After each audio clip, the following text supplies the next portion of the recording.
Apologies. Thanks, Chair. So we have Councillor Douglas Reid. Yeah. Councillor Jim McMahon. Yep. Councillor John McFadden. Councillor Elaine Cowan. Here. Councillor Maureen Mackay. Councillor Mackay, can you hear us?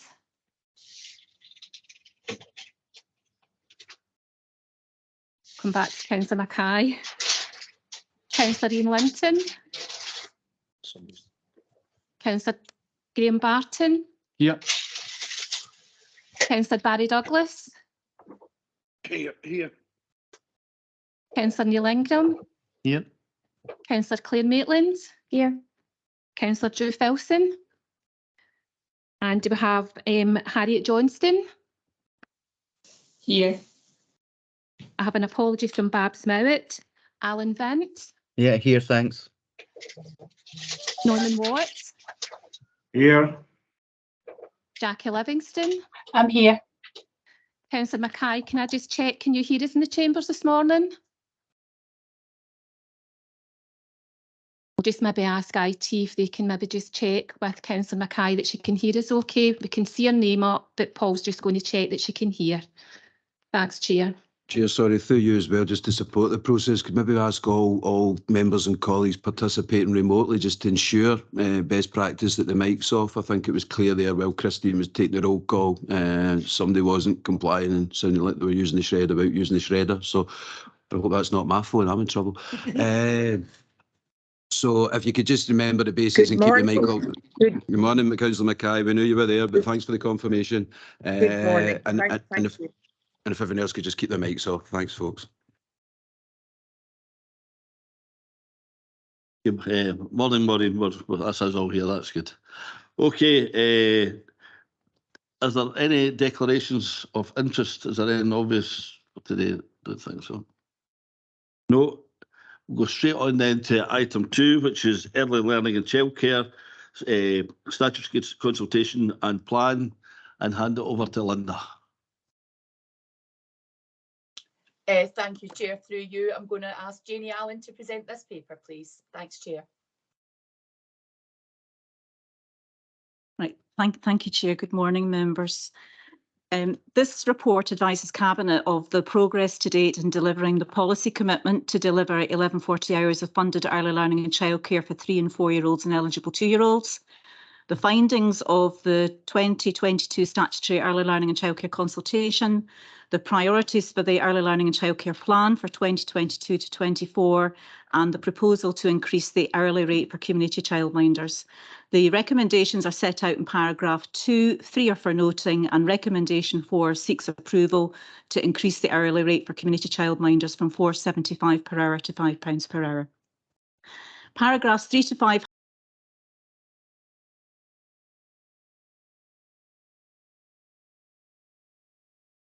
2023, all children who are not aged 5 by the school start date and whose parents choose to defer their primary 1 start. Paragraph 6 to 15 notes the key guidance that supports the duty to consult with a representative group of parents and carers on the delivery of the funded entitlement every 2 years, and the need to publish a plan that sets out the strategic direction for the delivery of early learning and childcare. The report also summarises the key points from the 2016 consultation and plan and the 2018 to 20 consultation and plan, which focused on the expansion of early learning and childcare and the delivery of 1140 hours. The impact of the COVID pandemic and the delay in the full implementation of 1140 hours to August 2021 is noted in paragraphs 39 to 46. Early learning and childcare settings are aligned to 9 geographical areas and communities where an offer of both term time and full-time places are available to ensure parents and carers have an appropriate mix of provision, choice and flexibility when arranging early learning and childcare for their child. The models of delivery are noted in paragraphs 50 to 53 and the 9 areas are set out in Appendix 1. The process and findings of the 2022 statutory consultation are set out in paragraphs 54 to 62. This consultation builds on the findings of previous consultations and parent and carers' views on the use of funded early learning and childcare, flexibility and the additional year of funded early learning and childcare.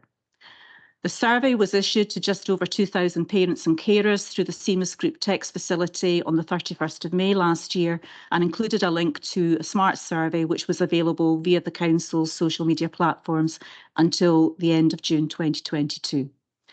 A total of 883 returns were received, of which 693 were fully completed, 133 were partially completed, and we received 57 completed responses from parents or carers who do not yet have a child or children currently attending funded early learning and childcare. The key questions and the summary of the responses are set out in paragraph 57. The consultation confirms that overall the levels of satisfaction with the funded ELC offer in East Ayrshire is high, with the majority of parents and carers noting that the choice and flexibility of the offer meets their needs.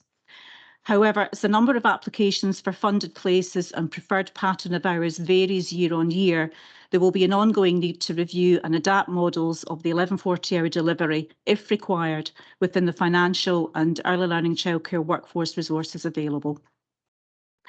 The demand for funded early learning and childcare places for 2-year-olds is growing as a result of the increase in the number of parents who are in receipt of qualifying benefits. Therefore, one of our priorities in the plan for 2022-24 is to vary the number of registered full-time equivalent places and age range of children to include places for 2-year-olds in early childhood centres where there is capacity. We currently have 291 full-time equivalent places for 2-year-olds, which are also allocated to children referred via the resource allocation group. So the estimated population of 2-year-olds in East Ayrshire is currently 1,172.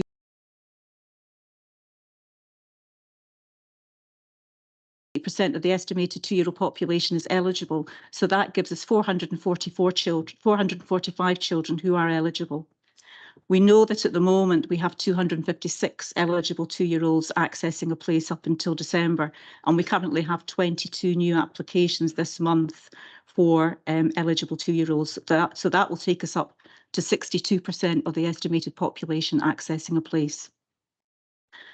During the consultation, we also took the opportunity to do a small-scale consultation with 256 children aged 3 and 4 who attend 9 early learning and childcare settings and a sample group of childminders. Children were asked to express their feelings about the time they spent in their setting or with their childminder. 154 children said they were happy about the length of time they attended their setting or their childminder. 45 didn't express a view. 29 children said they were neither happy or sad, and 28 children said they were sad. Examples of comments are noted in paragraph 64. Children were also asked to express their feelings about lunchtime, as this was quite new to children attending the setting. 146 children who attended the setting said they were happy at lunchtime. 56 did not express a view.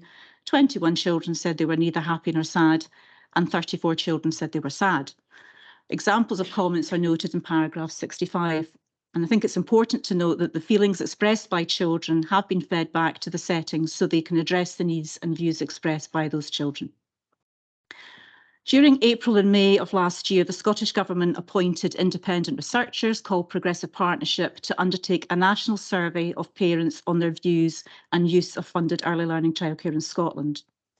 The report and results of the national survey, which were published on the 20th of December last year, reflect much of the findings of our own local consultation in East Ayrshire, particularly in the themes of the use of funded early learning childcare and the flexibility of the funded offer. These are summarised in paragraph 70 to 76, with the consultation and the conclusion summarised in paragraph 77 to 79. In relation to our plan for 2022-24, the key priorities for the delivery of funded early learning childcare for that period are set out in paragraphs 80 to 92, which include the implementation of the new duty to provide 1140 hours of funded early learning childcare for all children who are not aged 5 by the school start date and whose parents choose to defer their primary one start, and that will take effect from August of this year. Completing the variations to registration for 7 early learning and childcare centres to increase the number of places in all 7 early childhood centres and to include places for 2-year-olds in 5 of those settings as set out in Appendix 2. completing the review of the management structures and delivery models of funded early learning and childcare in Galston Early Childhood Centre and Drongan Early Childhood Centre, and moving towards the full implementation of the Funding Follows the Child approach and the national standard from August of this year. In relation to community childminders, paragraphs 93 to 96 describes the duty on education authorities to provide daycare for children in need and the provision available to accommodate requests for assistance through the multi-agency resource allocation group.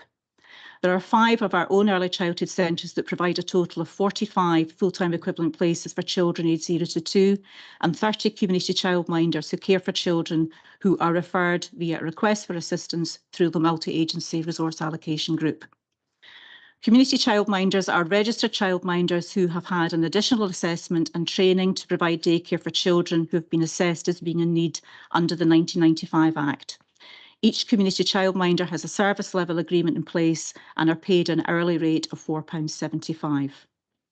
On the 21st of September last year, Cabinet agreed the revised hourly rate for funded early learning and childcare providers and childminders on the Council's flexible framework for academic year 2022-23. It is proposed that the hourly rate for community childminders is also revised and is increased from £4.75 an hour to £5 per hour from 4th of January of this year. In terms of future provision, on the 6th of October last year, the Scottish Government published Best Start Strategic Early Learning and School-Aged Childcare Plan for Scotland 2022 to 26. This high-level plan sets out the vision and strategic priorities for the totality of early learning and childcare policy in Scotland until 2026-27. The plan highlights the further expansion of the funded early learning and childcare offer to 1 and 2-year-olds. Over the next 4 years, the Scottish Government has committed to work with partners to build capacity to realise both commitments in a way which meets the needs of children, parents, carers and families. It's interesting to note that the Early Learning and Childcare Parents' Views and Use survey findings of 2022 notes that 91% of parents said they would be interested in using funded childcare or early learning for their child under 3 years. 80% said they would be very interested in using it and 7% they would not be interested. Households with working parents would be especially interested. Paragraph 101 confirms that the Scottish Government has worked with the UK Government and the Department of Work and Pensions, and there is now a data sharing agreement with the Department of Work and Pensions around 2-year-olds who are eligible for funded early learning and childcare. This agreement will give all Scottish local authorities access to information that will allow them to contact households that have an eligible 2-year-old for the purposes of making them aware of the early years provision that is on offer. Paragraphs 102 to 106 notes the developments to date in the Scottish Government proposals for school-aged childcare. Publication of the school-aged childcare delivery framework is expected by the end of this calendar year.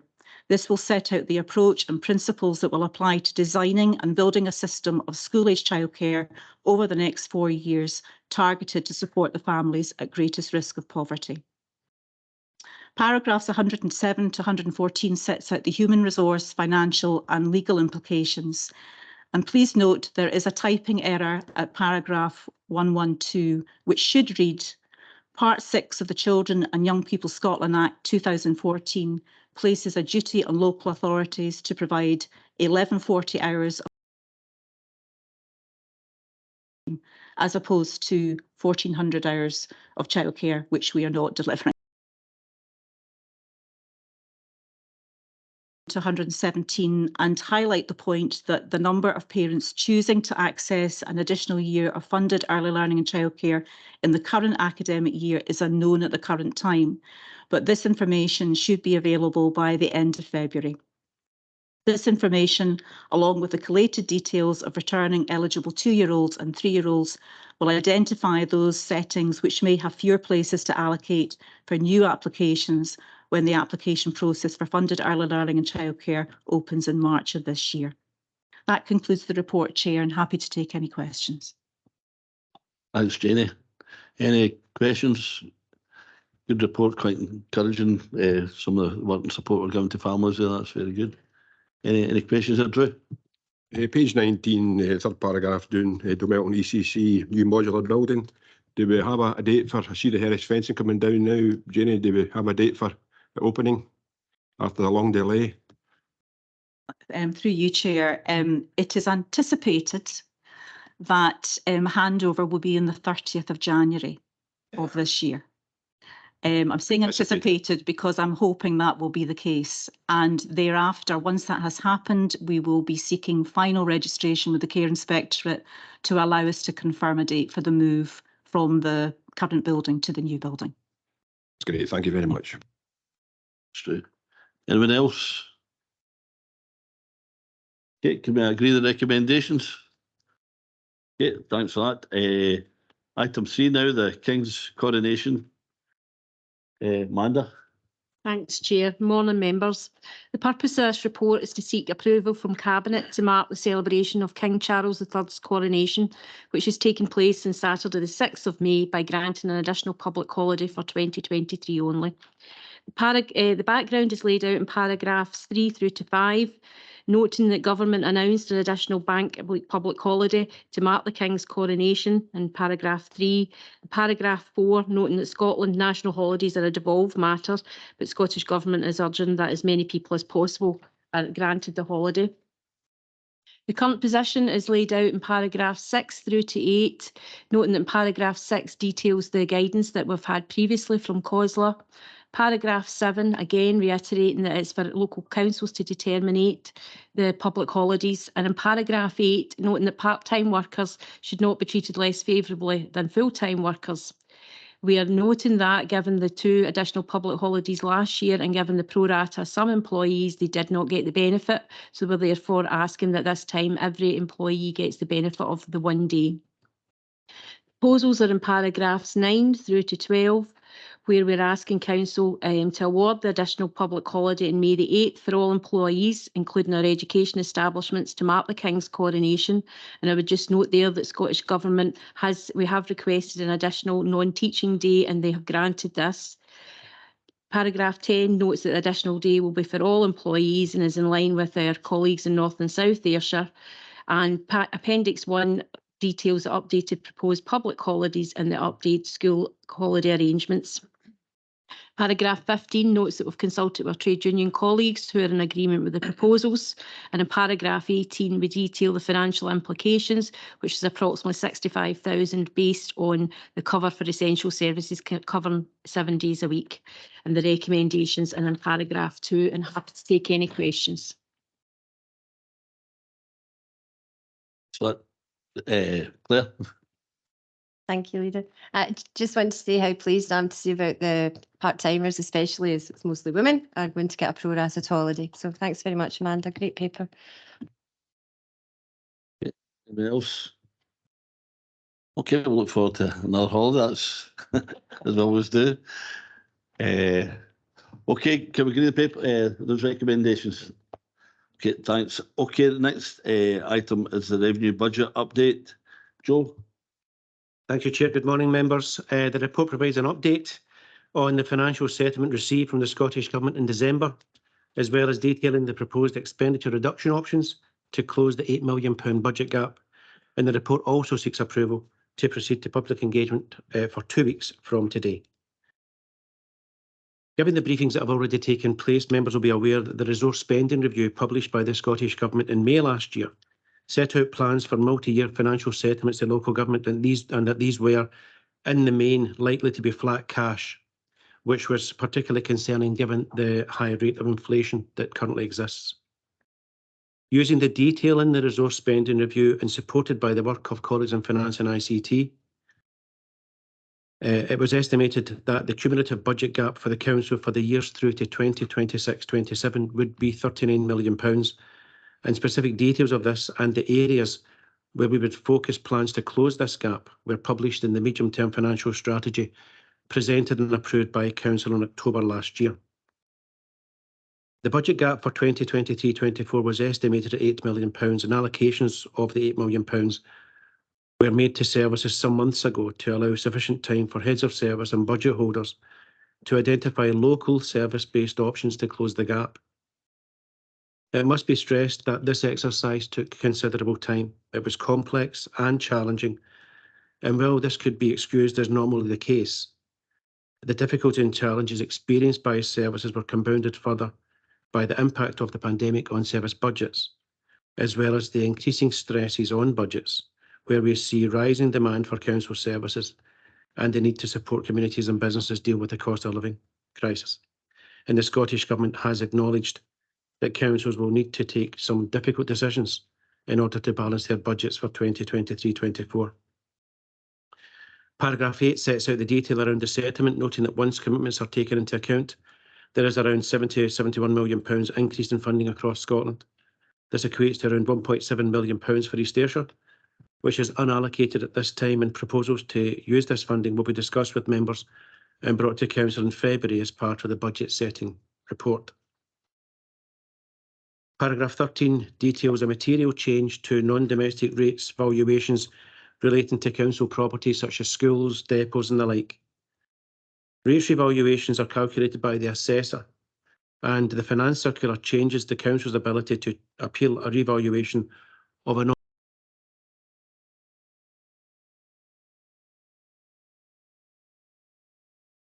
supported by colleagues in finance and ICT, are working to establish the full extent council, with further details being made available in due course.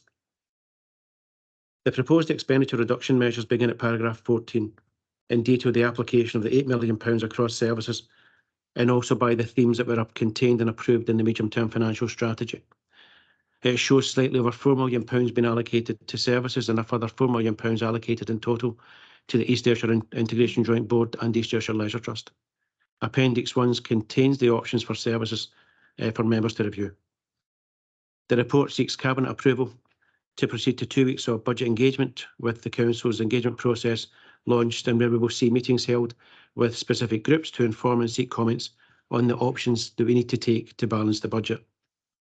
Chair, the recommendations are on page 36. They are to note the update on the provisional settlement provided by the Scottish Government. Note the expenditure reduction measures contained at Appendix 1 and approve the engagement process to run from today until the 1st of February inclusive. The date on the report should read running from the 18th of January until the 1st of February 2023, and to otherwise note the contents of the report. I'm happy to stop there, Chair, and take any questions. Thanks very much, Joe.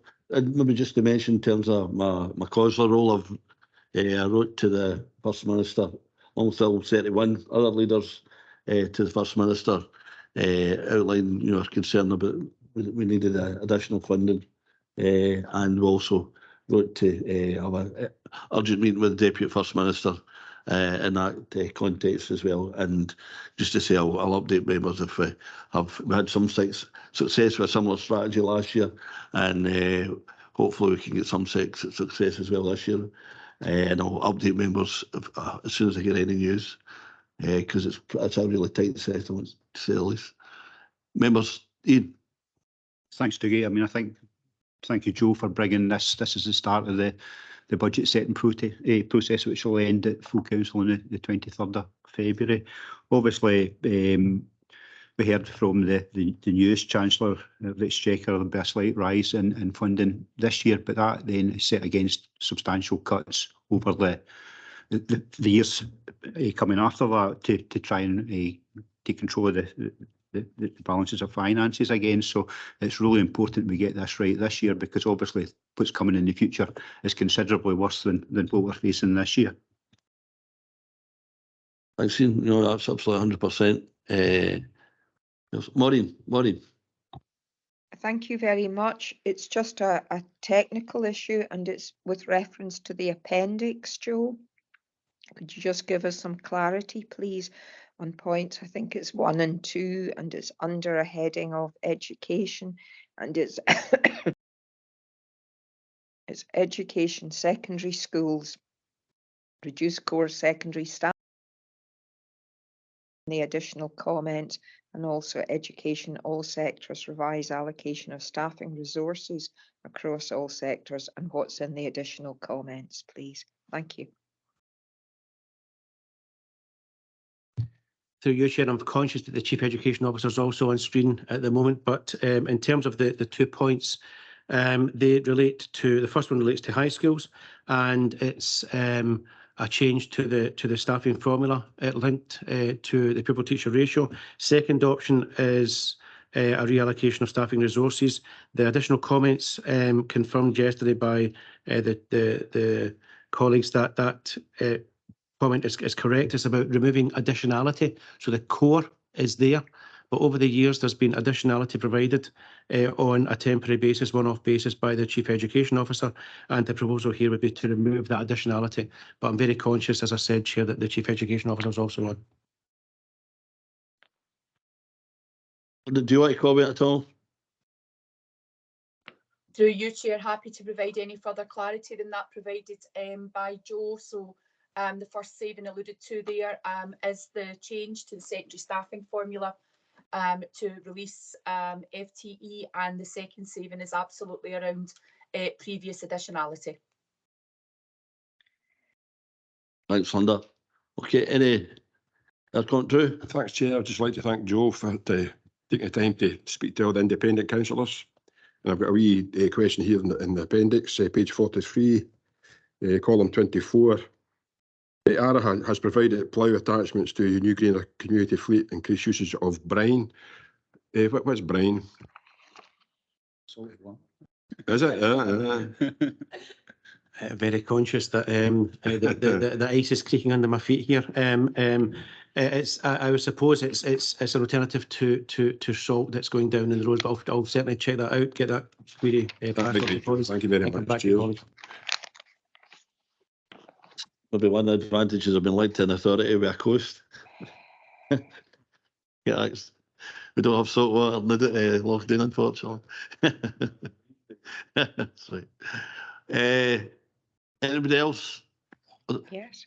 Maureen, sorry. Yeah, Maureen. Sorry, no, it was to go back again. My question was really to ask for clarification, in particular in terms of number 2, and that is, does that mean that both of these elements affect secondary schools, or does the second one affect SN?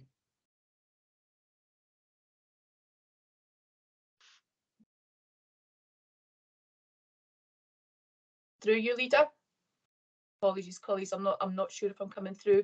No, it was my button that wasn't working. Sorry.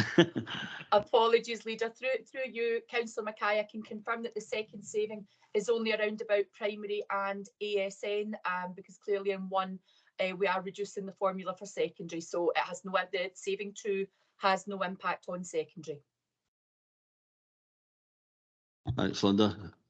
Is that okay, Maureen? Yes, thank you very much. Thanks. Anyone else in their hands? No. Okay, can we go to the recommendations? Can we agree recommendations? Okay, thanks. Okay, that's the end of the education items. If colleagues want to, anyone, if they're in here, I don't just want to switch off, or you can listen in if you like, but you can't, if you want to continue, that's up to you. Okay, members, that's us. Going now to item number 4, which is the asset transfer, 5, sorry, the community asset transfer, Howard Park. That's on page 45. Dig. Oh, yeah, there they are. Thank you, Chair. Good morning, members. The purpose of this report is to make 2 recommendations to Cabinet in terms of a proposed lease of a building and an area of green space, both within the Howard Park site. Members are advised that the Howard Park is in the Common Good Register, and therefore the CAP process, and in particular the consultation for both sites, have adhered to the statutory requirements set out in Part 8 of the Community Empowerment Act. The recommendations for the paper are indicated in paragraphs 2, and I will revisit the recommendations as we progress. The background for the paper is in paragraphs 3 through 5. The first property indicated in the report is the Old People's Cabin, which is a listed Victorian building originally built in the late 19th century to provide a fit-for-purpose meeting space for the worthy old veterans. The building has deteriorated since its last use as a meeting space for a local cycle club and changing rooms to enable football to be played within the Howard Park. Kilmarnock Station Railway Heritage Trust submitted an application to lease the building from East Ayrshire Council. The Trust's vision is to turn the Old People's Cabin into a social enterprise cafe, increasing the services within the Howard Park area and to increase employment opportunities for those affected by poor mental wellbeing. The project also involves the establishment of 2 counselling rooms for those with low to moderate mental wellbeing issues. In order to garner support from local residents and to establish a direct line of communication between residents and the Trust, 200 leaflets which indicated the aims of the project were circulated locally with direct contact details for the Trust and an invitation to make contact and discuss any concerns residents had. There was a minimal response to this initial correspondence. The proposal did, however, generate 5 counter-circulations, which were delivered to a much larger proportion of the Kilmarnock West area and up to and including Moorfield Estate. The first 3 counter-circulations were delivered from a resident calling for the creation of the Friends of Howard Park. The proposed organisation's aim would be to secure a sustainable future for the park and its buildings. The first letter outlined the proposal itself, indicated the wider charitable work which the Trust undertook at the railway station and called on residents to raise any concerns with Ward 3 elected members, the council leader, deputy leader and the chief exec. This resulted in 12 letters of concern and 1 letter of support for the proposal lodged directly with elected members and senior management. The second circulation from Friends of Howard Park, however, was the start of the misinformation which has dominated the community asset transfer process. The letter stated, "We understand that rehabilitating prisoners is also one of the target groups." This circulation resulted in a further 46 objections to elected members and senior management and was the first effort to change the narrative to cause concern with local residents. This was followed by a further 3 circulations, 1 from Friends of Howard Park, 1 from an organisation claiming to be Howard Park Neighbourhood Watch, and 1 document entitled "We Are Being Lied To." These were delivered around the wider Kilmarnock West area, and the documents added to the misinformation in the second Friends of Howard Park letter, including that the facility would be used to treat those with critical addiction issues and ex-offenders. The facility was already fully funded, and the consultation was a paper exercise. The decision had already been made on the outcome of the community asset transfer application, and that the buildings previously renovated by the Trust and the railway station were mostly vacant. Members are aware that a core element of any community asset transfer is a community consultation. As indicated earlier, the common good designation of the Howard Park imposes further duties on the local authority under Section 104 of the Community Empowerment Act 2015. These duties ensure that any decision with regards to land held in the common good account is transparent, encourages wide representation and addresses any representation in a timely manner. In order to meet the guidance indicated, East Ayrshire Council and Kilmarnock Station Railway Heritage Trust work collaboratively on a community consultation for the proposal, ensuring that documentation and circulation met and exceeded Scottish Government guidance. During the initial consultation period, 241 representations were received and displayed in the Community Asset Transfer website. The Trust once again worked in partnership with the Council to produce a response to objections and agreed a community consultation meeting when COVID protocols allowed. The consultation meeting was held at Kilmarnock Railway Station on the 21st April 2022, where over 50 people attended. The meeting was recorded with a comprehensive minute held on the CAT website. The Trust, following the meeting, also offered any resident a tour to see the quality of the rooms within the refurbished railway station and to see that each space was being used. The publishing of the minute brought to a close the formal consultation period on the proposal. As previously indicated, 241 representations to the proposal were received and addressed. The representations are broken down in Table 1 below. Members should note that 88% of the objections were based on the belief that the introduction of the mental wellbeing supports within the park would make this area a less safe space. 32% of those representations directly referenced the false claims made in the circulated misinformation. Unfortunately, the idea that those with mental wellbeing issues are dangerous is a common stigma which people with mental health issues often face. It should, however, be noted that the proposed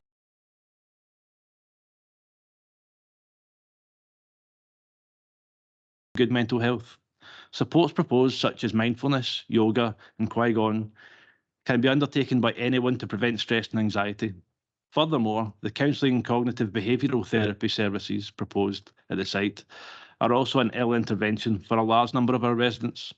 The Scottish Health Survey 2019 indicates 25% of Scots are affected by mental health issues in any given year, while early studies by the Mental Health Foundation indicated the effects of the cost of living crisis on our communities will further increase the numbers of people experiencing mental wellbeing issues significantly. A recent survey indicated that 40% of people are experiencing increased anxiety due to the cost of living crisis. The community meeting also brought some further objections as indicated in Table 2. The second objection noted that residents felt the addition of a cafe would increase antisocial behaviour within the park. This objection was relayed to both the police liaison officer and our community safety manager for their views, with both parties indicating that a well-used, lit and CCTV monitored building would serve to mitigate against antisocial behaviour in the wider park, reducing the incidences. Both parties also indicated that there was potential for close working between the statutory organisations and the Trust to help alleviate antisocial behaviour further. The third objection indicated that the park was an intimidating place and those with mental wellbeing issues attending the park could be subject to harassment and bullying behaviour. While it is true there were a number of antisocial behaviour issues in the park at the time of the meeting, these were predominantly out with the times that the cafe would be in operation, and these claims were also counter to the majority of written representations, which indicated the park was a safe place enjoyed by young families and residents alike. Paragraph 21 indicated the community benefit proposed by the completed project and the strong links to local and national policy. The identified benefits are indicated in Table 3. Following completion of the consultation for the proposal, all documents were submitted to be assessed. The assessors noted continued objections from residents even after the inaccurate information had been addressed through the consultation process. These unresolved objections were taken into consideration during the assessment process, and the panel weighed those objections against the potential project benefits as outlined in Table 3 to provide a balanced decision. In summary, the CAT application from Kilmarnock Station Railway Heritage Trust for the Old People's Cabin, Howard Park, has been extremely challenging.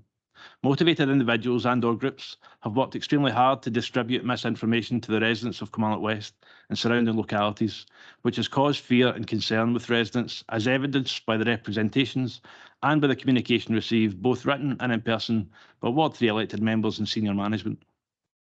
The proposals, however, contribute significantly to the aims of the Community Asset Transfer Framework, and the applicant organisation are a well-known charity who have excellent experience with the regeneration of the Kilmarnock railway station.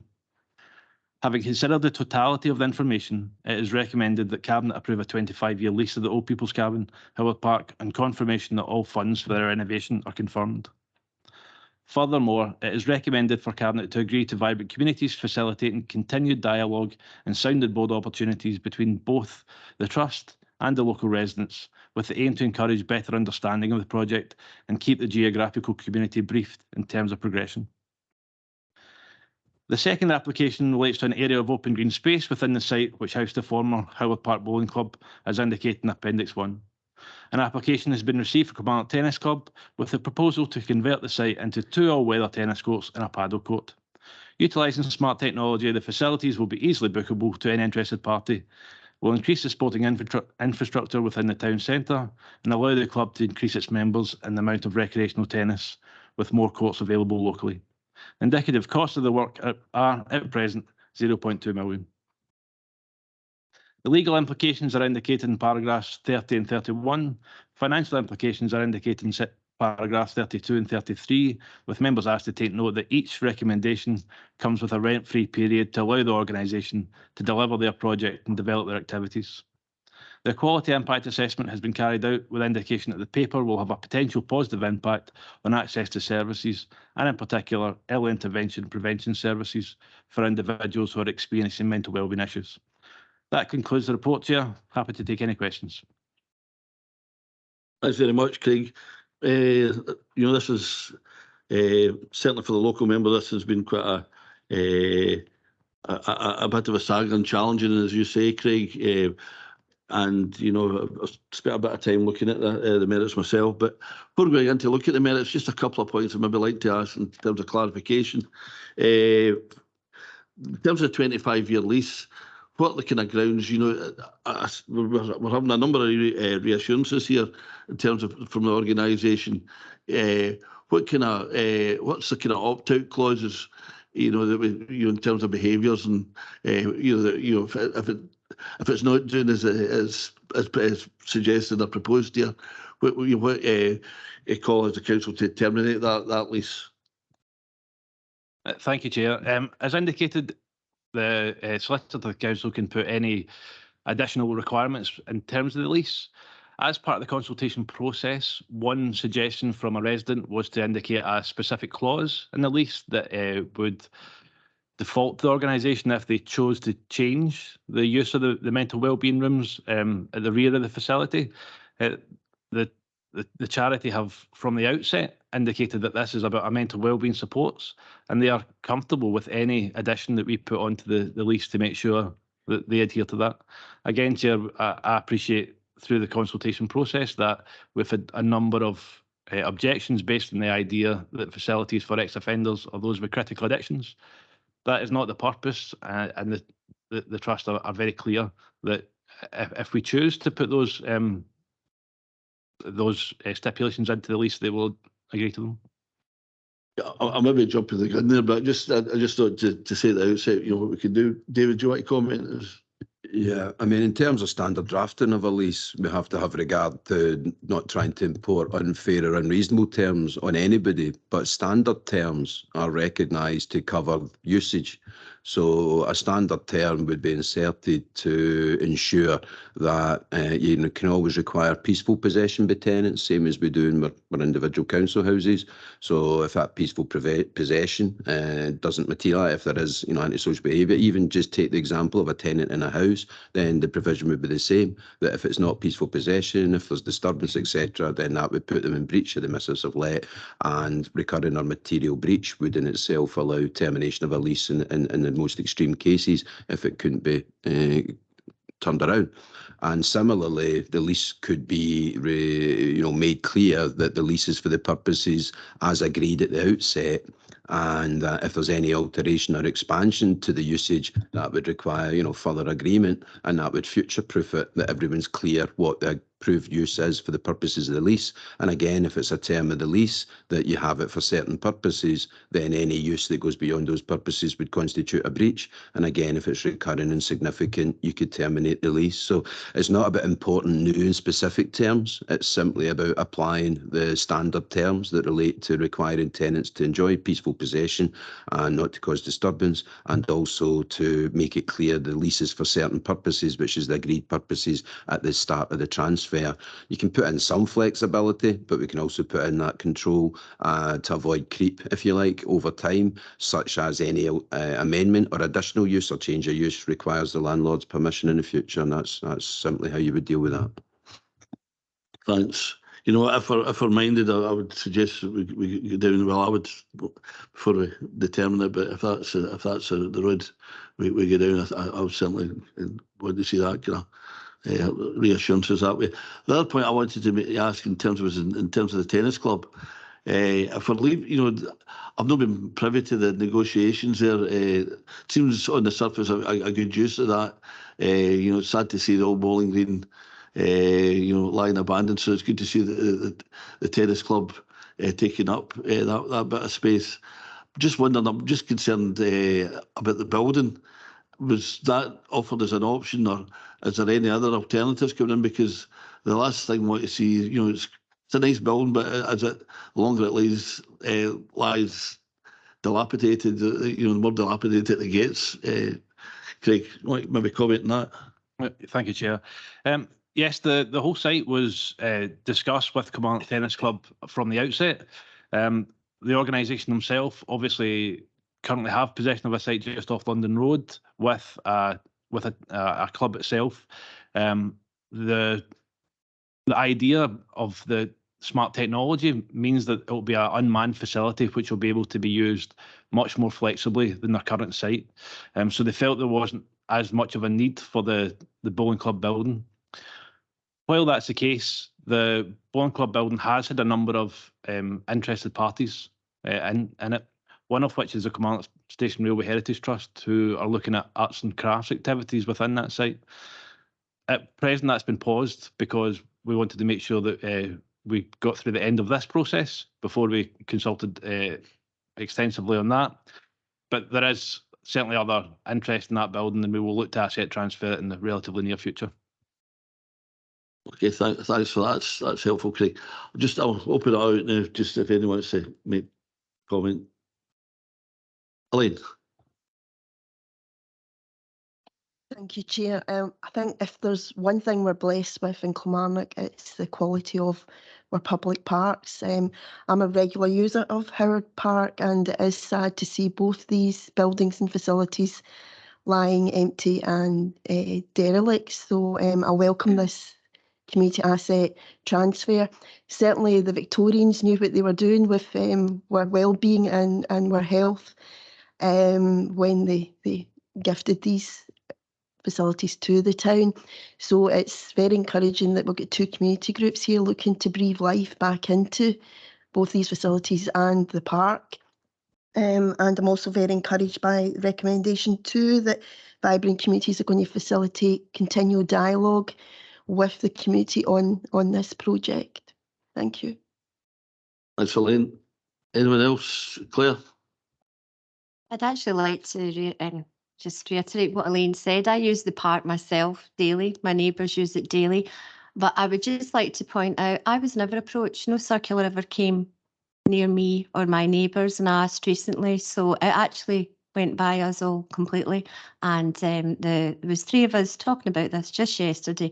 We all use the park to see it, expand like this and have its buildings saved. It's been sadly affected by antisocial behaviour last year, which stopped me cutting through to go to Tesco's. So I think the more people using the park, the better. The graffiti has been a real problem recently. I feel sorry for the residents that back straight onto it. The graffiti's all over their garage walls now, no matter how many times they paint it. So I think this is an excellent addition. And on top of that statistic we heard that 40% of people now are worried about the cost of living and affecting their anxiety. So I just think this is an excellent opportunity and I fully back it. Thank you. It's Claire. Anyone else? John? We've had James Adams has had an awful lot of representation from local residents, and they're still very concerned about what the usage is. I mean, we would definitely support the cafe and that whole aspect in the tennis club, and reusing the buildings, really welcome that. But due to the amount of local representation, could not support the counselling side of it. I mean, the cafe has a well-being place, yes, but the counselling side of it couldn't support that, I'm afraid. Thank you. Thanks, John. Excuse me, Maureen.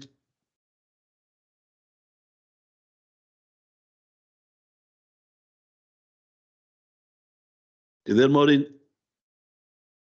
Apologies, sorry. I consider when we have had experience of asset transfers when we are moving against what the will of the surrounding population is, that we have not had success. My concerns are in relation to that, and I would be looking to approve the transfer of the former Bowling Green Howard Park to Kilmarnock Tennis Club only. Thank you. Thanks, Maureen. Just maybe for Maureen, as a local representative, this has really been a challenging decision. There's been plenty of misinformation out there, but and I've to and fro in terms of as point Maureen makes in terms of we need to have the community behind us as well. But I think on balance, given some of the misinformation and particularly mental health issues, and my goodness, after the COVID and other issues we see as a society, as a community, we certainly have our fair share of issues in terms of mental health and stigmatisation, and that's the last thing. I know that in terms of this organisation has a proven track record up at the railway station in terms of dealing with mental health issues from all social strata, people that are employment, people that are not work, people in recovery, all sorts. Mental health issues touches everybody.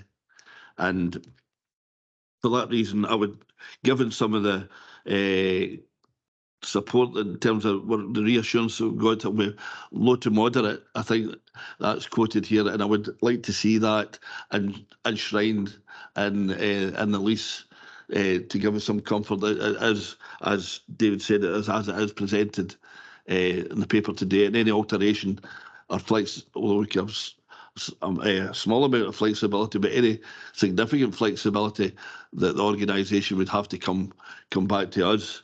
And, you know, in terms of a public space, I don't think you could see a bigger contrast, sadly, that the impact of this organisation, the Kilmarnock railway station, in sharp contrast to other transport hubs, is quite significant. And it's quite a, you know, with them occupying the space up there, from what was previously a place of risk and of low-level crime and disturbance at the railway station. That's actually the presence of this organisation in Kilmarnock railway station has improved that.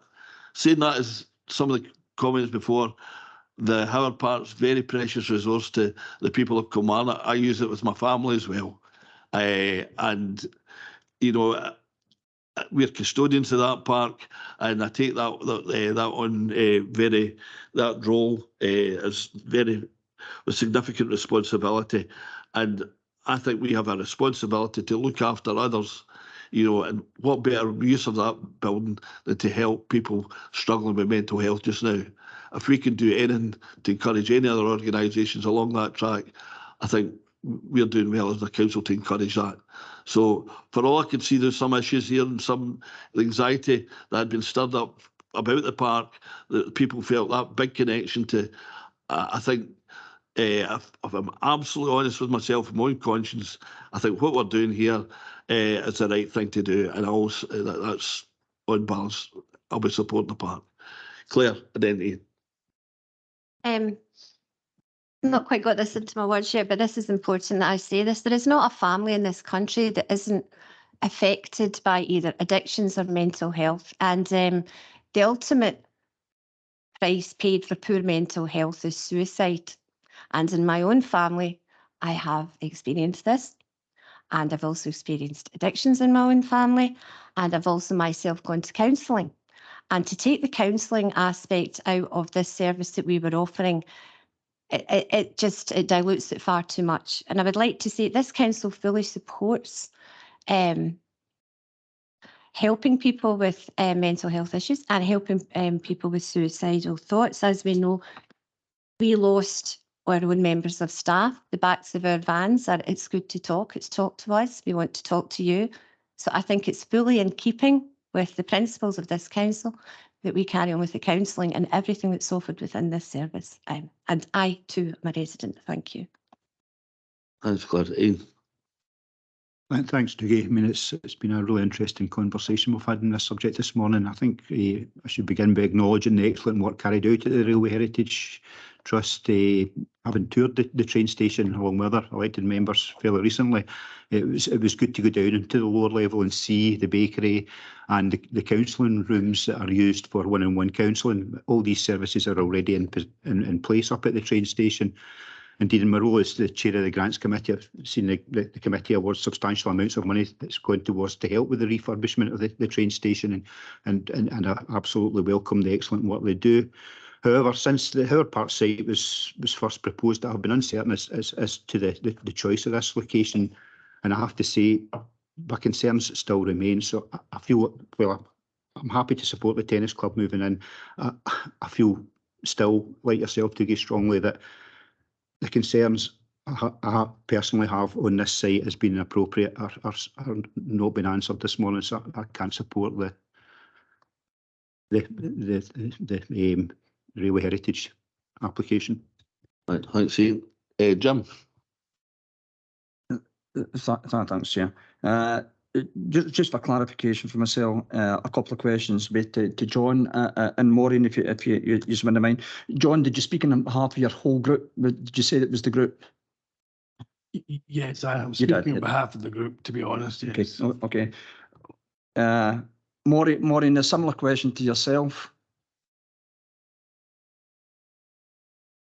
Of course, we move forward as a group, Jim. Group decisions are taken and all of this is discussed, and we come to an agreement in terms of what our position is as a group.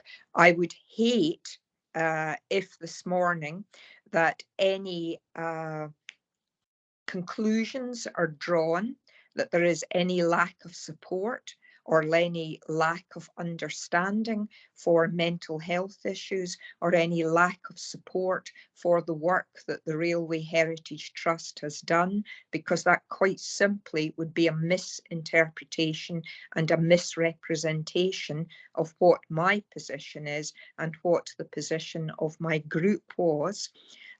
We are very clear on all of the issues that have been raised and are very aware of the levels of mental health distress and also the excellent work that has been undertaken by the Railway Heritage Trust. For us, the issue is this is quite simply the wrong location. That's all. Very simple. Thank you. Thanks for that clarification, both John. John, I think I'd have to point out the same for my group. I mean, and especially, I fully understand it, having had a stroke and having had serious mental health issues and still some. I mean, I appreciate what's done, but still feel it's the wrong location. thanks very much for that clarification. Craig, thank you very much for bringing this paper. I understand the challenge that you have faced bringing this paper and getting to this stage where I fully applaud your efforts on it.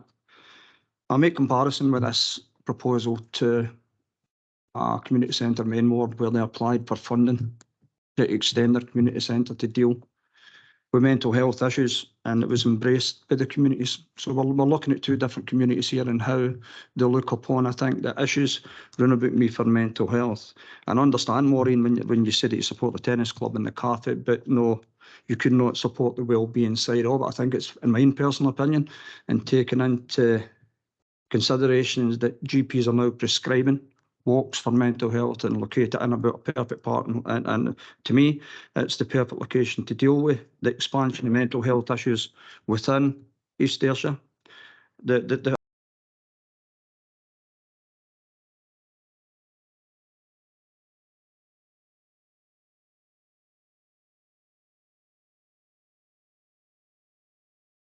The mental health issues, not only this facility would for mental health issues, but people with mental health issues would be dealt with in that low to moderate capacity as well.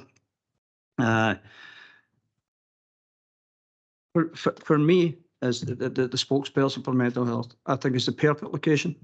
I think any expansion to deal with mental health issues is always welcome.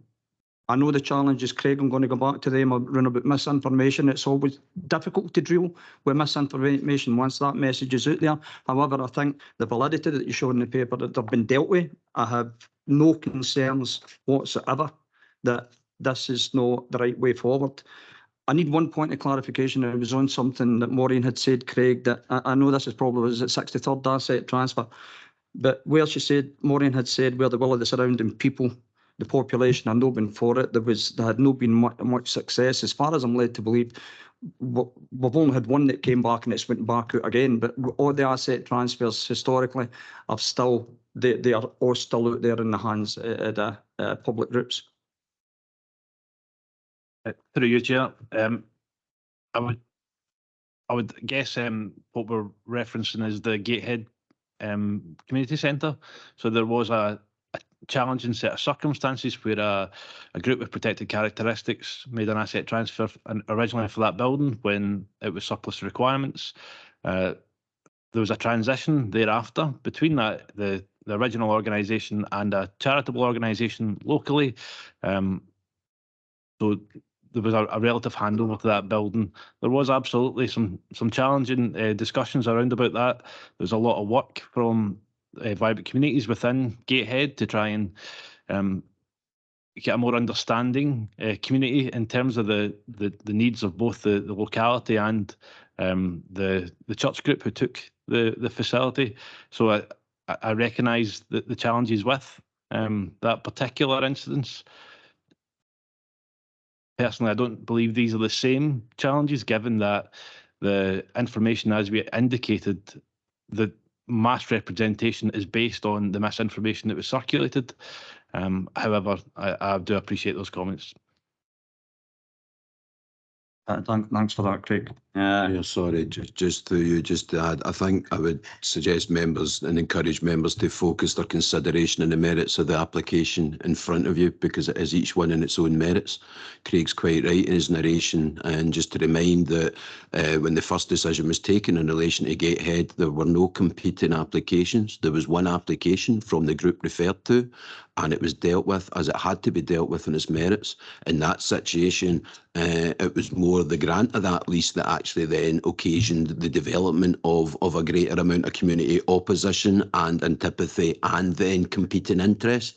And when the lease came up for renewal, we then had 2 competing applications to be determined, and ultimately that still remained as a renewal of the lease to the church group that Craig referred to, but they actually then didn't take it up, and then we then moved to plan B with the other group. What I would say to any member in a situation like this is, if you are not personally satisfied, and I'm offering no view, I'm absolutely not buying or selling, I have no issue with the recommendations in front of you from a legal or governance perspective, but if any member's not satisfied and not persuaded that this is the right location, then it is absolutely incumbent and appropriate for that member to put forward that position if that is their view. I'm simply making the distinction between members putting forward their own view based on the merits and members putting forward the view of their constituents, particularly when there is a clear ground for concern that what we have here is a fairly vocal but small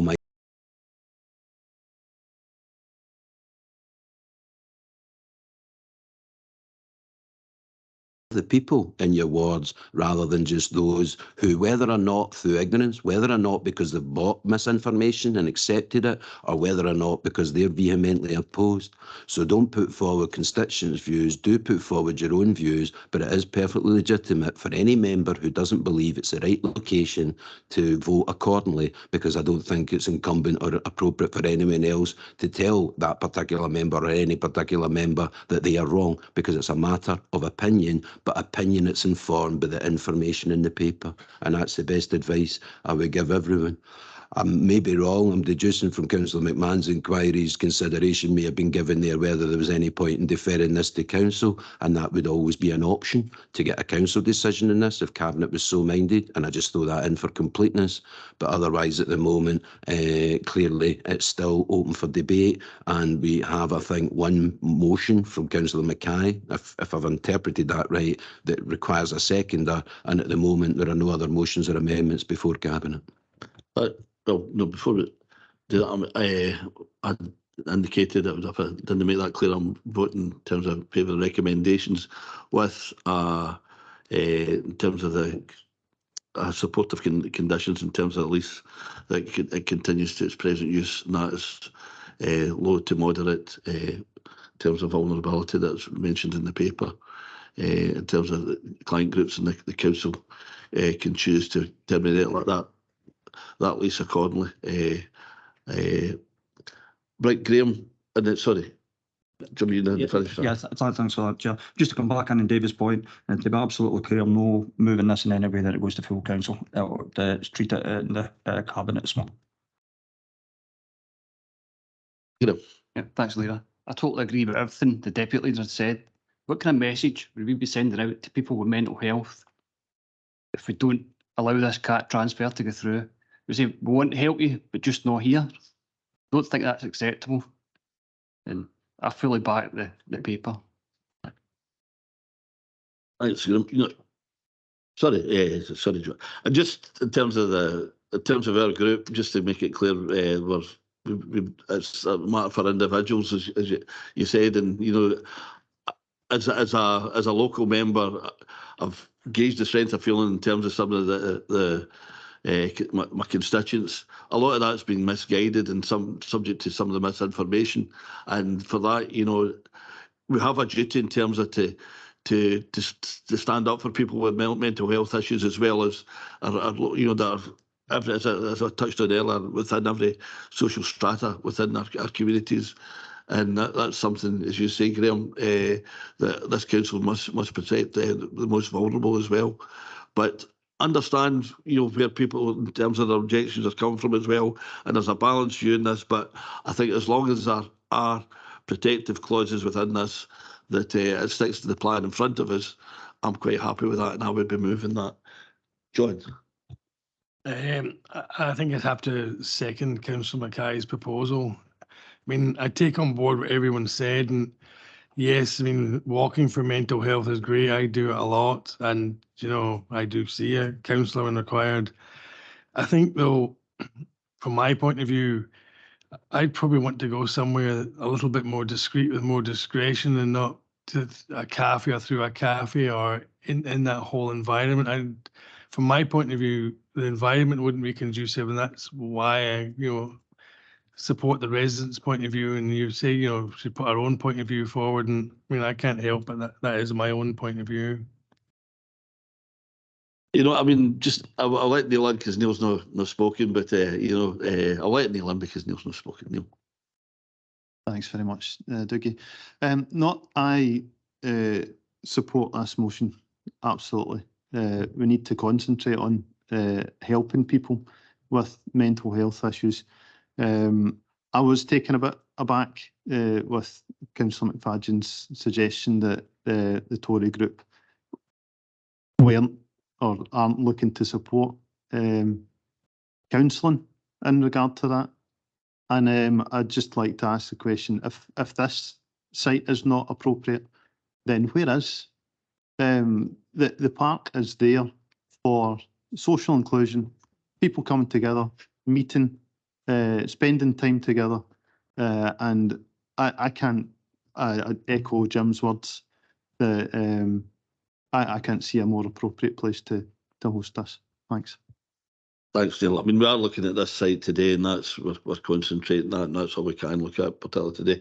Jim, then Elaine, and that Barry.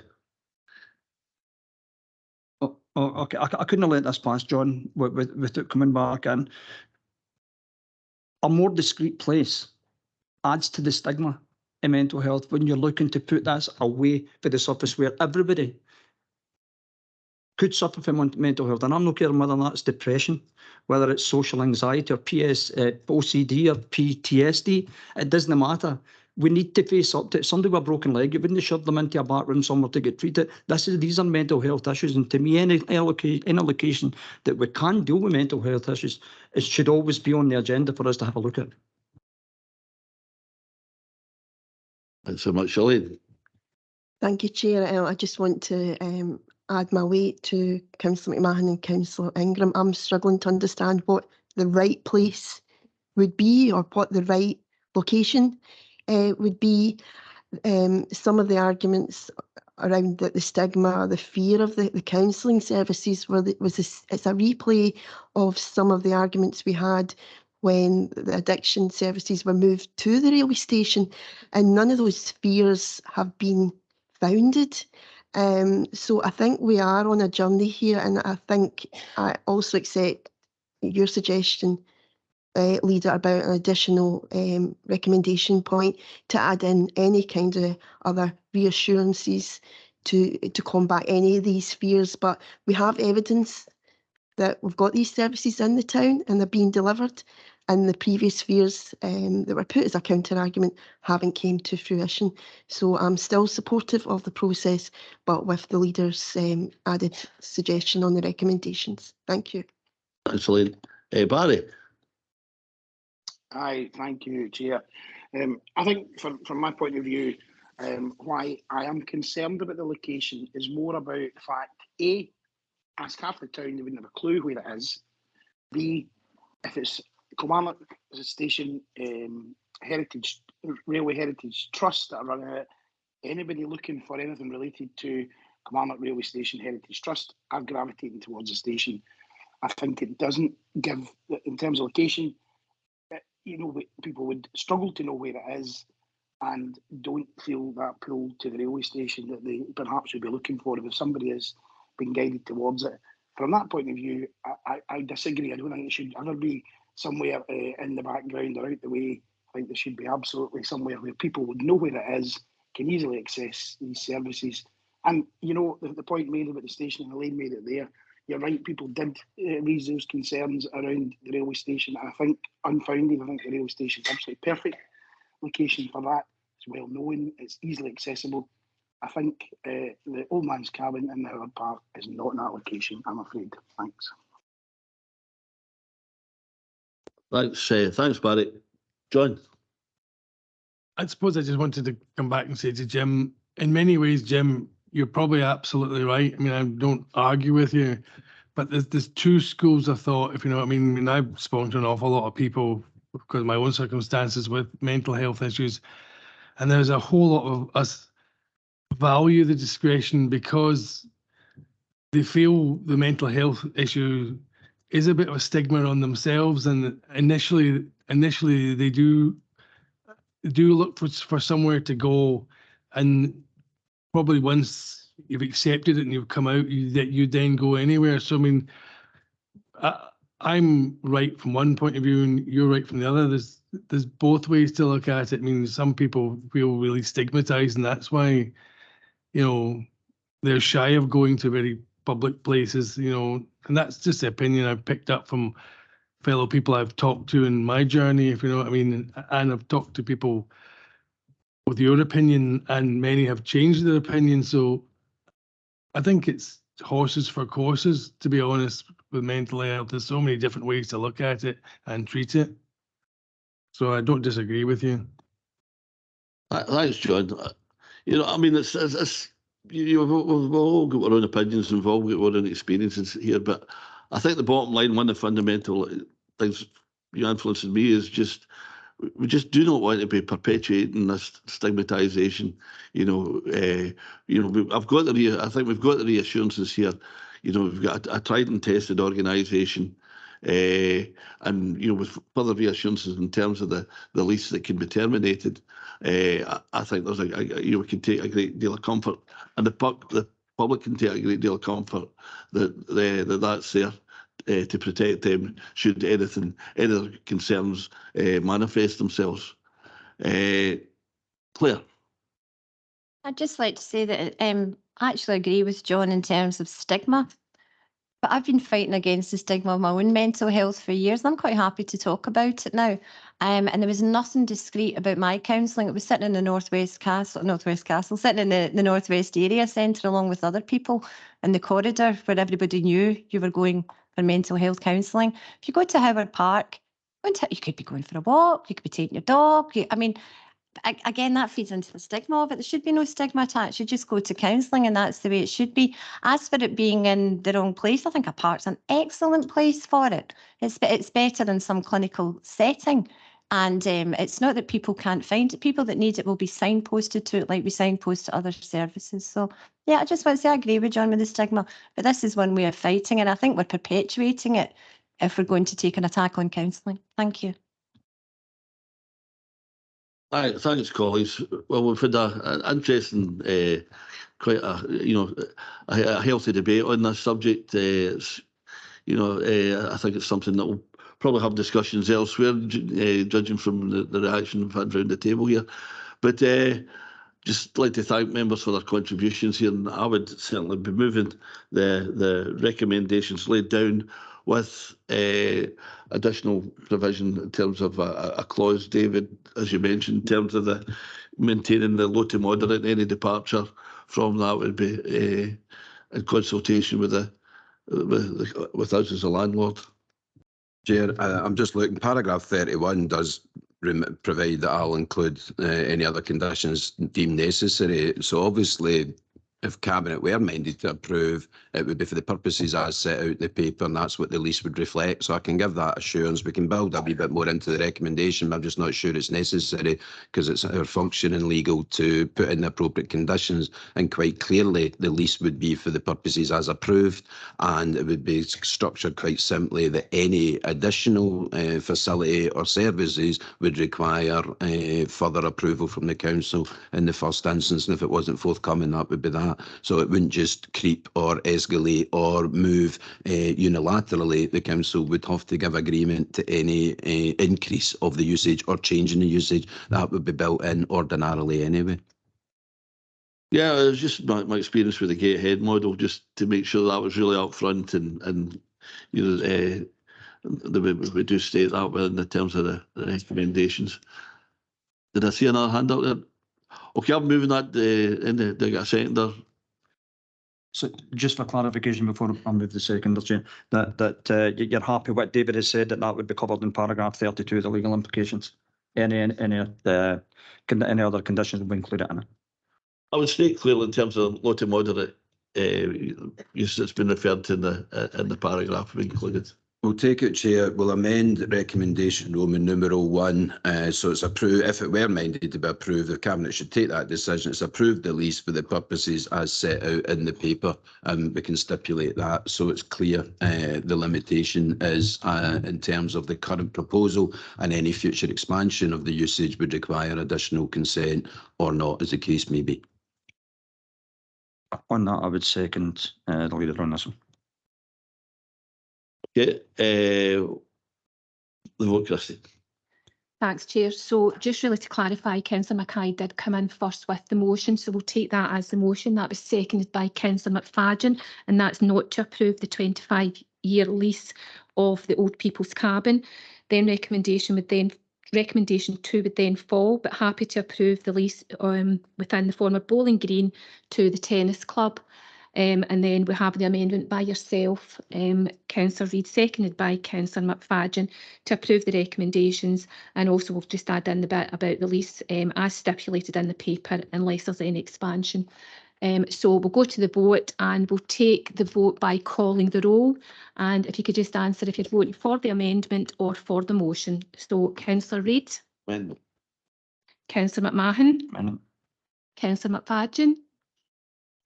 Councillor Kevin. Amendment. Councillor Mackay. Motion. Thank you. Councillor Linton. Councillor Barton. Amendment. Councillor Douglas. Motion. Councillor Ingram. Amendment. Councillor Maitland. Amendment. Councillor Filson. Amendment. Thank you.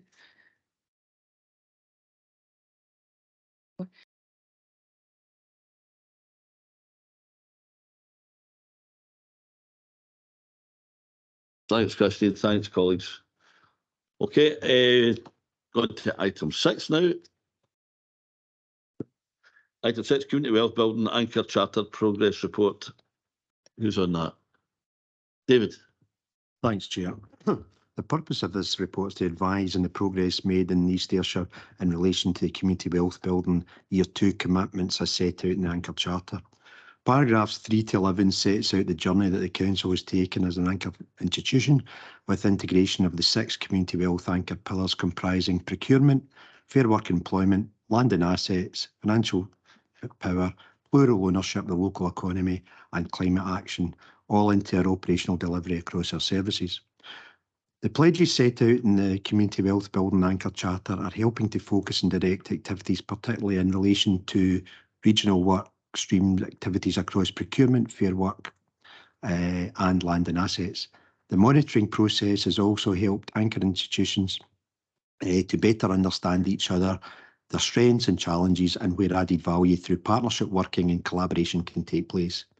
Marking the 2nd anniversary of the signing of the Anchor Charter in October 2020, each of the anchor organisations were asked to complete a review of their community wealth building activities. The completed templates will be submitted for approval of the Ayrshire Community Wealth Building Commission at its meeting on the 24th of March 2023. At a national level, the Scottish Government is in the process of developing a Community Wealth Building Bill, which is expected to be presented to Parliament in November 2023, following a formal policy consultation exercise, and the Council will take part in this process. At the regional level, the Ayrshire Growth Deal has provided a significant opportunity to take forward community wealth building across Ayrshire, and in particular the £3 million Community Wealth Building Project, which has provided essential resources to directly support local communities and local businesses. The Community Wealth Building Project is composed of three main areas.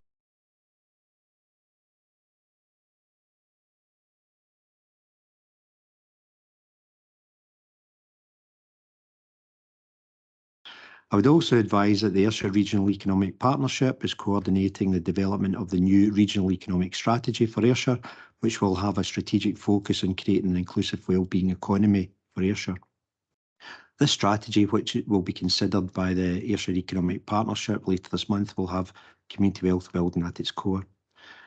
Paragraph 13 highlights a flavour of the highlights. Paragraph 13 highlights a flavour of the work carried out within Appendix 1. And in terms of procurement, the Wee House company based in Cumnock secured a contract locally to deliver 100 new houses for Cunningham House Association short lease. The Council, NHS and ARN, the East Ayrshire Health and Social Care Partnership are all working together closely in the community and with the community and other partners to maximise impact of the planned £41.5 million investment in the Doon Valley Community Campus. Since Council secured accredited living wage status in April 2020, the economic development teams have been working with businesses on fair employment work streams with currently 51 companies and organisations across East Ayrshire now listed as accredited living wage employers on the Living Wage Scotland Employer Database. This work, coupled with the Jobs and Training Fund and Working for a Healthy Economy project, is supporting young people into full-time employment and helping people with health conditions both into and sustaining employment. In terms of land and assets, since the inception of the Community Asset Transfer Framework, there have been 62 approved asset transfers, a clear sign of the community power in action. Our focus and supporting communities is to help them to develop community-led action plans and placemaking plans with funding assistance via a number of sources, including the Place-Based Investment Fund. Within the financial power element, the financial inclusion team received 2,602 referrals and advice inquiries during 2021-22. That's a 40% increase from the previous year. And as members are aware, a cost of living officers working group has been established to coordinate the Council's response to the cost of living crisis. The plural ownership anchor pledge has seen the Council work with a number of community organisations to develop successful funding packages to develop projects, buildings and assets, and these include the Community Renewal Fund, RCGF, Community Benefits and Place-Based Investment, all supporting this work stream. With the last anchor pledge, climate action, the Council have made a £1 million commitment to the Climate Change Investment Fund to support a range of actions over the next 2 years. Another example where significant progress has been made in terms of climate is in relation to the Council's vehicle fleet, which has moved towards electric, which increased from 17.9% in 2019-2020 to 27% in 21-22. Whilst good progress has and continues to be made, this process has also provided an opportunity to consider barriers and for services to mitigate these barriers. The cost of living crisis is placing acute pressures on individuals, communities and businesses. The Council continues to support our communities in a wide range of areas, whilst at the same time having to make difficult decisions in relation to its own budgetary planning. Chair, there are no financial, legal or human resource issues arising from this report, and happy to answer any questions. Thanks, David. Thanks for the report. Any questions from the report? Drew? Thanks, Chair. A lot of good work going on there, David. As I say, I was involved with the South Kyle Farm Working Group and heavily involved with the Doon Valley Campus consultations and an NCCG. I see the CWB's got 3 localities officers. Am I right in saying you're the officer for East Ayrshire Council? Through you, Chair. Our service is 3 community wealth building locality officers, which are embedded within the business support team and work between business support employability, and obviously linking in with procurement. I lead, I'm one of the lead officers in the 3 councils, and other institutions have all put forward lead officers for that. So hopefully that clarifies. Well, thanks. Being locality spokesperson, I think I'll maybe arrange a meeting with you all, just get a wee blather. Okay, thank you. Be worthwhile, absolutely. Maureen? Yes, thank you very much, David, and thank you very much for this paper. Of course, I'm very, very supportive of community wealth building as a principle. Some of issues are being raised. We've had the opportunity to speak about those, and I would be interested in just expanding a bit on those, particularly this morning. It's not in any way to detract to the work that's being done or what has been recorded. And again, also, I'm very clear in terms of what the requirement of this paper is, that this is an annual review and progress report. But what I am hearing from across discussions with wider members are that there's still a feel that the principles of community wealth building, that there are opportunities that we would have as a council to look to expand that further. And I will give you an example of that.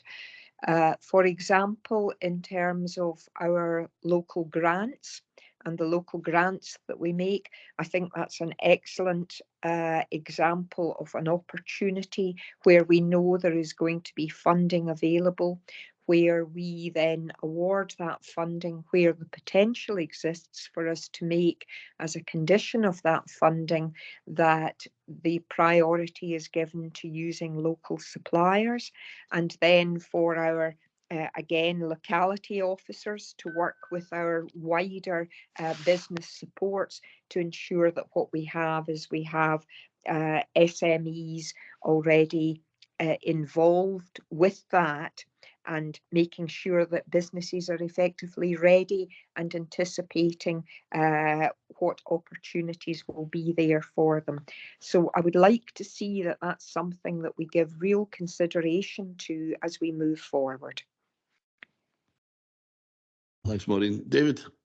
Yeah, thanks through you, Chair. Yeah, I mean, those are key elements of the work that we do. We obviously want to make sure that the work that we're delivering is across to all communities and all kind of grant areas, and in doing so we work, we work together on that as services. There are a wide range of grants that are delivered. I think you mentioned, Councillor Mackay, the local grant system.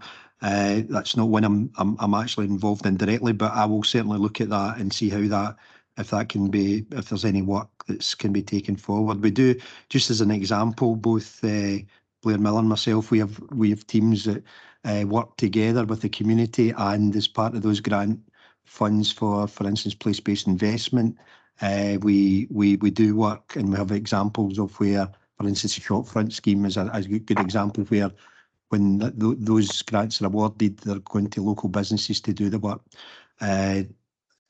The community does have an opportunity in a lot of these funds to procure themselves, and that way that gives them ability to buy local. So, but there is a lot of work that we need to do with that, and we'll take back all members' comments to see how we can better improve in this.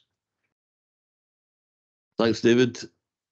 Is that okay, Maureen? You've not muted yourself, but is it okay? It was just really to pick up on Maureen's point. I mean, I have a great deal of sympathy with the point she raises, particularly around about the use of grant money, but it's something we've discussed at length at the Grants Committee, and it cuts both ways, unfortunately. If we tie the grant applicants and to source them locally, that sometimes means they don't get the best quotes. I mean, obviously we've got a duty to see that the public money is spent as wisely as possible, and also if this became normal practice throughout Scotland, then obviously it would disbar East Ayrshire companies for competing for grant funded work out with local authorities. So I think, while in principle it's a good idea, I think actually when you start drawing down into the technicalities of delivering, it's not just as straightforward as it would appear. So sorry to be bringing a bad news, Maureen. I've seen anyone else? Elaine? Thank you, Chair. I know on page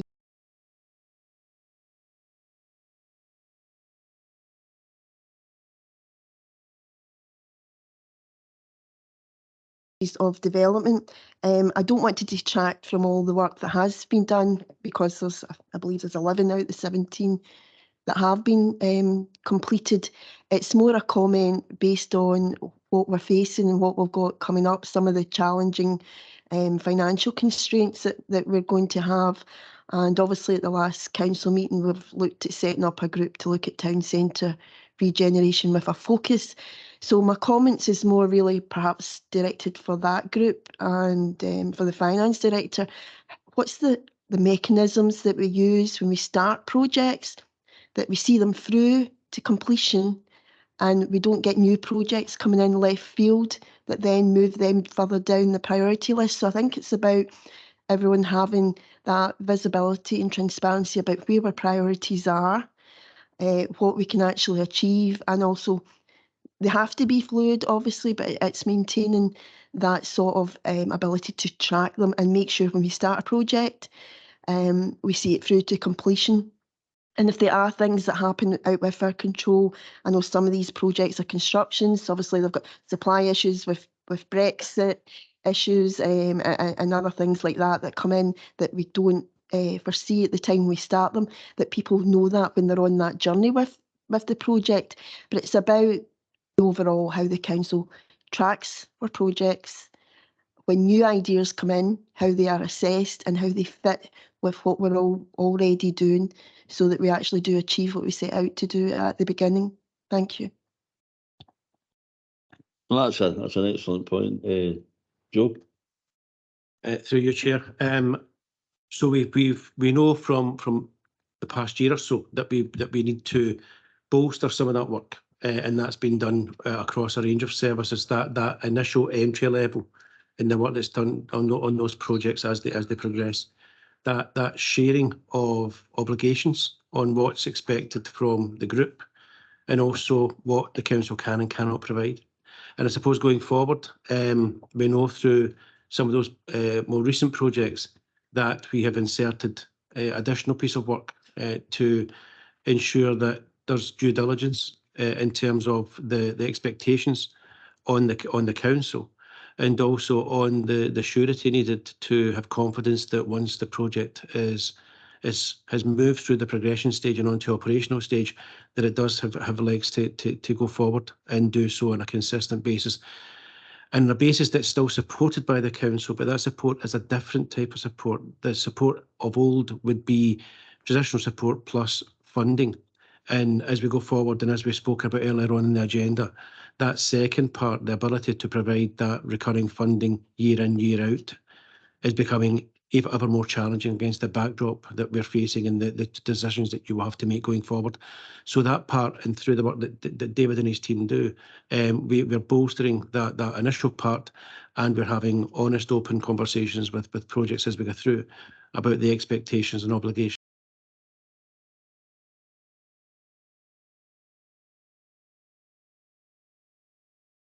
I think, just maybe get to, I think that's helpful, Joe. And I think it's just maybe the kind of some of the group, I hope the new group, particularly in Kilmarnock, I think that's what you're aiming at, particular, Elaine, not to put, I hope that, that once they establish what the priorities are, that we do take them very much into cognizance, because I know there's been a bit of frustration, for example, with Celebrate Kilmarnock in the past, that some projects would appear to gain more prominence than others. So I think it's important that we do listen to communities and we stick by those priorities. And as you say, I think that's a point well made. Elaine?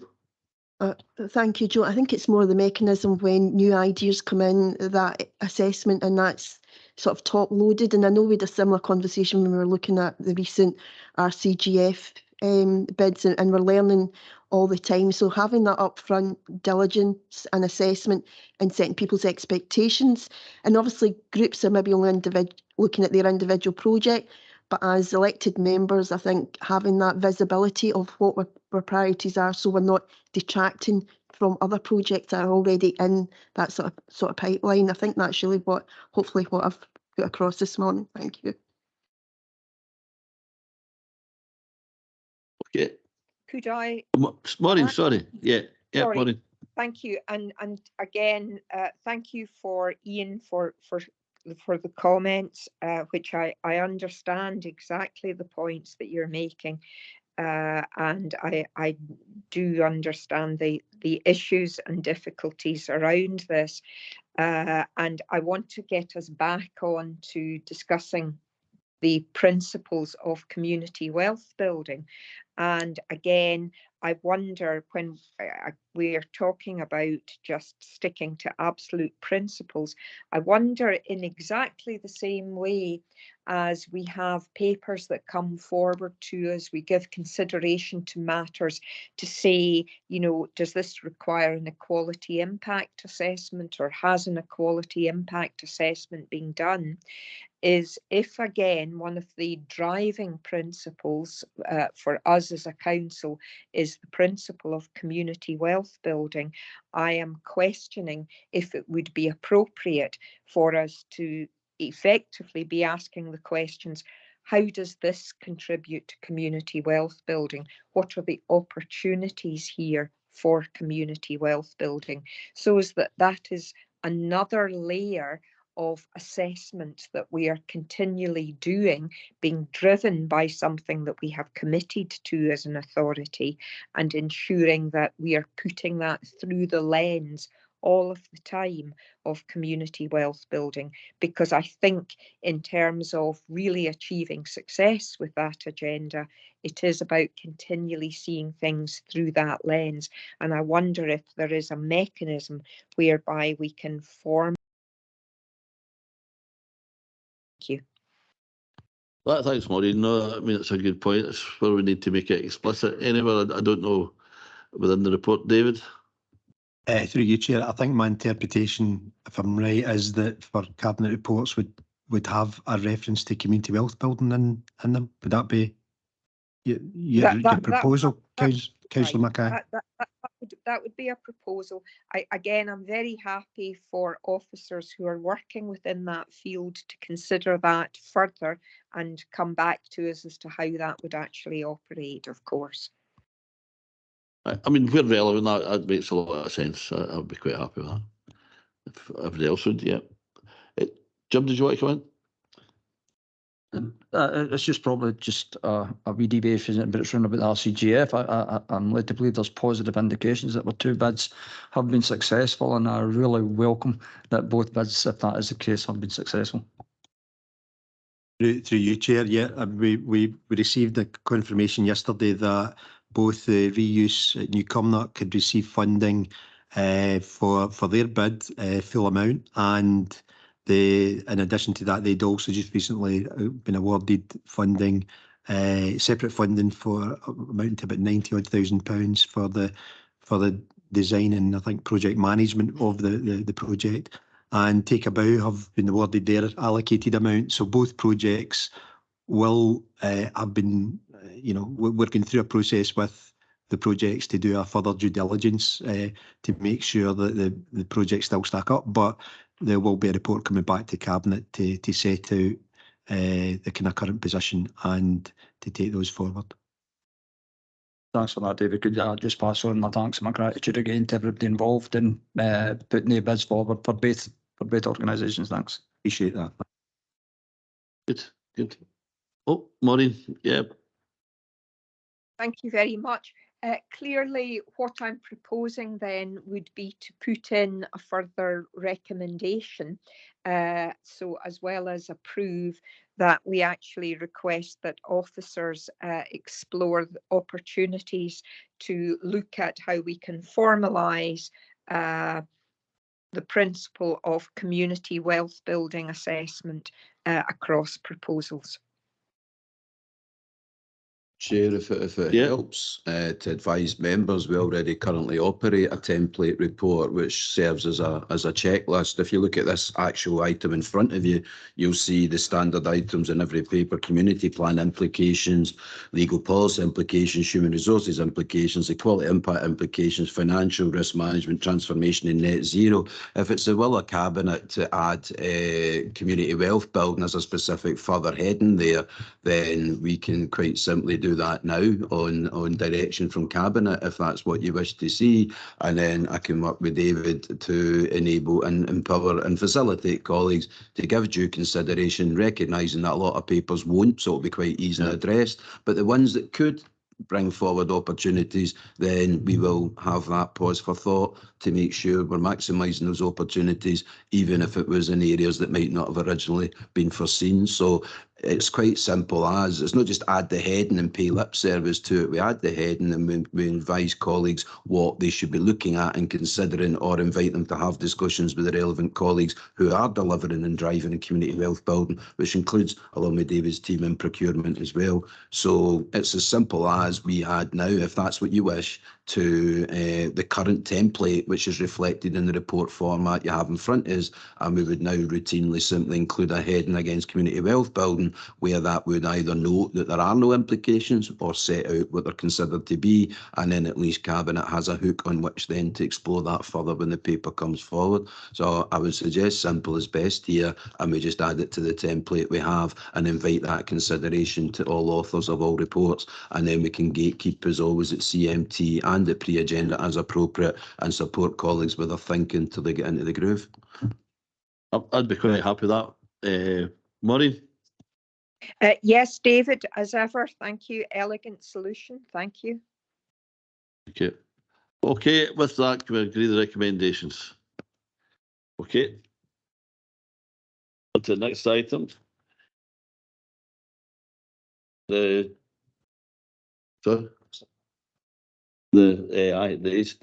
Ayrshire Energy Master Plan update. Karen up the back. Thanks, Chair. So the purpose of this report is to provide an update on the development of the Ayrshire Energy Master Plan, and there are 3 recommendations set out in paragraph 2. The Clean Growth Workstream was established in 2020 as part of the Regional Economic Partnership's Strategic Economic Strategy to develop the region's aspirations of transforming to a net zero economy. So clean growth is essentially economic growth that is energy efficient. Discussions by members of the Clean Growth Workstream, which is part of the Regional Economic Partnership, identified a fundamental requirement to develop a framework, in this case an energy master plan, in order to be a catalyst for investment in energy infrastructure, by which we mean power, heat and transport, and novel clean technologies and solutions that will help to underpin economic growth, community wealth and resilience. Energy master plans have been adopted or are in production in various places. There are examples at Clyde Mission, which was published in late 2021, and Borderlands in the north of England have just completed theirs. So these are documents which we're increasingly seeing other regions undertake and adopt. So as per paragraph 5 of the report, in November 2021, Cabinet agreed to provide £30,000 worth of funding as part of an overall package of £150,000 from various partners, including other Ayrshire councils, Scottish Enterprise and the University of the West of Scotland, to produce the master plan. The plan will identify opportunities to connect energy resources with demand in the most cost-effective and sustainable way. And producing the master plan at a regional level offers economies of scale and for us to take a more strategic approach. The Energy Master Plan will complement and add value to the local heat and energy efficiency strategy that we're required to complete by the end of this year under legislation. The overall objective of the Master Plan is to present a pathway to net zero that maximises socio-economic benefits for Ayrshire. And paragraphs 10 and 11 set out what the Ayrshire Energy Master Plan will specifically include. This includes an assessment of energy demand, for example, and for us to develop a strategic energy vision for Ayrshire, which links to our own strategic climate action plan. A tender for the master plan was issued in August last year and 4 submissions were received. We managed to award the tender just before Christmas to a company called Faithful and Gould and 3 sub-consultants, Ecos, Changeworks and Carbon Futures. We have worked with Faithful and Gould in terms of the Barony campus, and Changeworks helped us to undertake our pilot lease project. So they're companies that we have experience of. Now that an appointment has been made, the contract will be starting this month and take around 6 to 7 months to complete. As per paragraph 16, there will be a programme of community engagement as part of this, but what is included specifically in this will be the subject of discussion with the consultant team. The finalised plan will be presented to Cabinet on completion, and thereafter we will consider how it can be delivered. Just take the back then to the recommendations in the report in paragraph 2, 2 of which are for noting, and the other that the Head of Economic Growth can to deliver it. And I'm happy to take any questions. Thanks, Chair. Thanks, Karen. Claire. Just want to say I think this is excellent. The 3 Ayrshires working together as the one region, and I'm looking forward to it coming to Cabinet, and I'm looking forward to consultation too. So thank you very much. Anyone else? Maureen? Karen, just for Karen, just for clarification, is there a statutory requirement for this to be something that's taken place on a region by region basis? And how does it link into local development planning? Through you, Chair, there isn't a statutory requirement to produce an energy master plan or to do it at a regional level. However, there is a statutory requirement to produce a local heat and energy efficiency strategy, which this will help greatly to inform.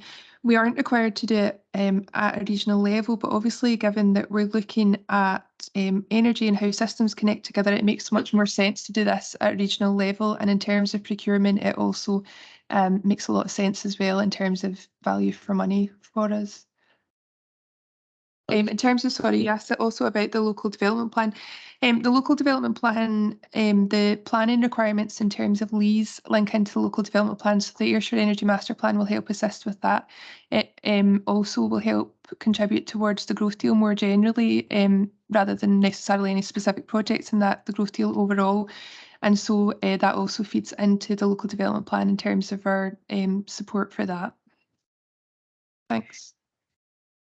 Okay, thanks very much. I'm happy with that. Could I just, and I don't want to detract from it's important that we do this, it's important that we tackle this, but could we just consider the weight of words and the weight of language? Ayrshire playing a pivotal role in tackling global climate emergency, I think is, for me, an overstatement of the significance of Ayrshire, much though as born and bred and proud Ayrshire person, I really value who we are and what our contributions are. But actually saying that we are pivotal in dealing with global warming is, for me, an overstretching, please.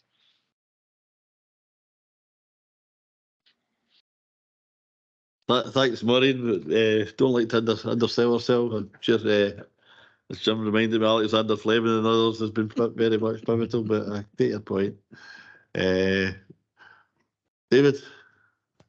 All right, thanks, Chair. Thanks for bringing me in there. I think maybe that terminology comes from the fact the amount of energy we produced originally through coal and now through wind energy, and it's moving towards other energy production. So when we are speaking to these, the key players, they are highlighting that the work that we're doing with them through the clean growth and through some of the Ayrshire Growth Deal projects is something that we're at advanced stage where other authorities in other regions are not. But that's subjective, I suppose. I mean, we were producing more open cast coal in South Wales at one time, and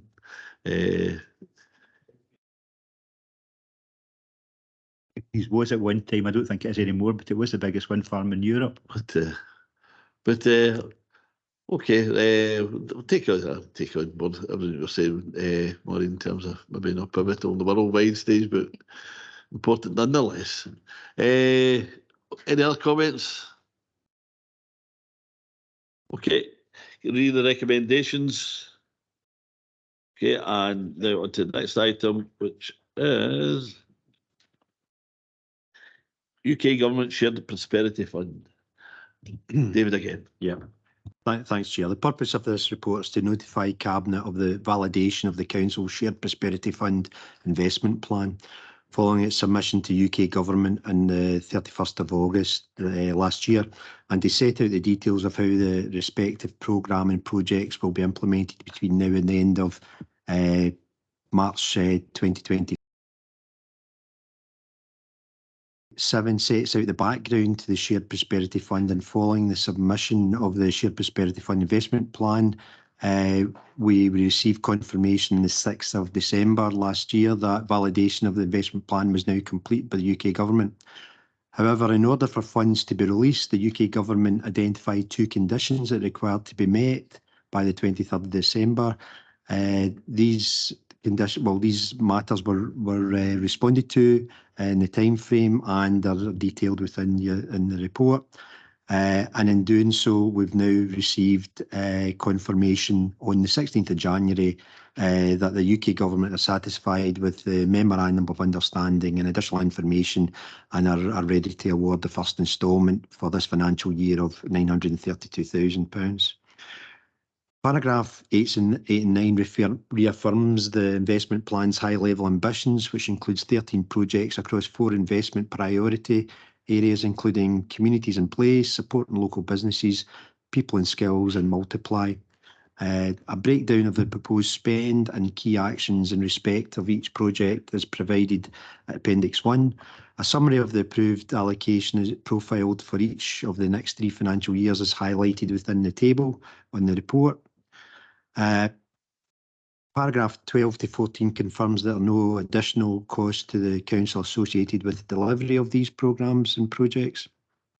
As projects enter into delivery and implementation phase, there may be a requirement for some flexibility in the terms of the profiling of planned council spend, particularly in year 1, with the allocation of this financial year made effectively in January, resulting in 3 months for the implementation. Therefore, we would look for any such flexibility to be made in agreement with the Chief Financial Officer, myself, and the Deputy Chief Executive, and ratified with the UK Government in accordance with the Memorandum of Understanding. The late notification of funding from the UK Government presents particular challenges in relation to those employability contracts, which are currently funded by the European Social Fund and which are subject to the Council's procurement processes. Given the uncertainty and delays caused by the transition from the current funding arrangements to Shared Prosperity Fund, it has not been possible to commence a re-tendering exercise until the funding and its criteria had been confirmed. On that basis, the proposed solution is to extend the existing arrangements for a period of 12 months, which will allow for a full re-tendering exercise to commence during 23-24. In terms of human resources implications, the employability team delivering the ESF programme were in temporary contracts to coincide with the funding deadline of March 2023, and as employability delivery is transferred between ESF and UK Shared Prosperity Fund, transitional arrangements have been introduced to ensure that both the fund criteria are met with the delivery of the respective programmes, and the contracts to the affected members of the teams extended to the 31st of March 2025. Additionally, as performance management of the employability outputs is transferred from the Scottish Government national bodies such as SDS to the lead authority, being the Council, there will be a need to strengthen a dedicated resource to support and oversee the programme, its output and the UK investment plan and the work that's been considered as part of the delivery proposals. Therefore, that work will be undertaken as part of the service review. Paragraphs 10 and 11 identify that the UK Government has subsequently notified the Council that the award announcement for the Levelling Up Fund bids has been delayed till the end of January this year. So we at present are unaware of the outcomes for the 2 key projects that we've submitted. Chair, paragraph 2 sets out the recommendations, and I'm happy to answer any questions. Thanks, David.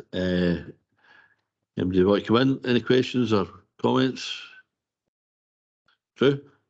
Just page 99, Chair. Wellington BTTC. Will that be moved into the new school, David? Yep, through you, Chair. Yeah, I mean, you'll be aware, Councillor Filson, that facility is already there, but it's not up to the standards that we consider when we benchmark it against the work we've done at SL33. So the kind of programme here is that they would look through this process to upgrade that, on a temporary basis until such times as the campus is delivered, and then obviously we would move into the campus to deliver that work. When we say upgrade, it's not, physical upgrade. There's some equipment that's required. We've got some old IT equipment in there that we need to replenish with new IT. So it's not a significant cost to do that. And then that will reflect the work that's getting done. That'll be an employability hub for, the 5 services that deliver employability, from economic growth, education, financial inclusion, and also the vibrant communities. And then we're being, people and culture. So it is looking about that facility, but delivering a similar process and investment to what we deliver at SL33, and then we're going to replicate it and come up at the SL36. Thank you. Let's, they've just, I was going to, in terms of the, what we call the current is the SL66. I take it if you want to go for the 99, it'll be Darvel then. The SL33, Chair, relates to the obviously the postal address, and I'm informed that 66 is the address of the facility at Cumnock. So apologies for that. I don't want to electrocute myself here, so I'm just trying to say preserve the video. Yes, I was wondering, just in terms of Darvel, is it in terms of the former textile area around it? We are working with colleagues and the different services, Chair, to identify what facility is best placed to deliver this at Darvel, and there's no decision in facilities at present. We saw there was indeed that when you look at the need, there's your members will say there's a need in each of the communities, but we were looking at particular areas. Darvel was identified, with colleagues in education because of the difficulties to get from there into, currently SL33. So there is an inherent need to look at how we deliver what we deliver at SL33 out in the Urban Valley. Thanks for that. Okay.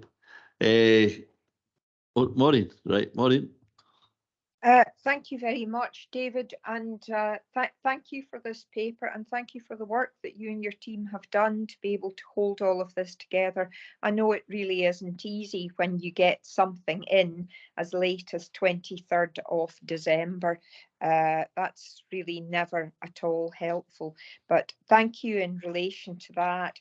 And just to note again, when we had this presented last time to Cabinet, I was very supportive of the detailed monitoring that was going to take place, and how I know that has informed some other monitoring of some of our participatory budgeting projects. So again, that's helpful, and I'm sure that work will continue as you've described in terms of the review of the services. So thank you for that.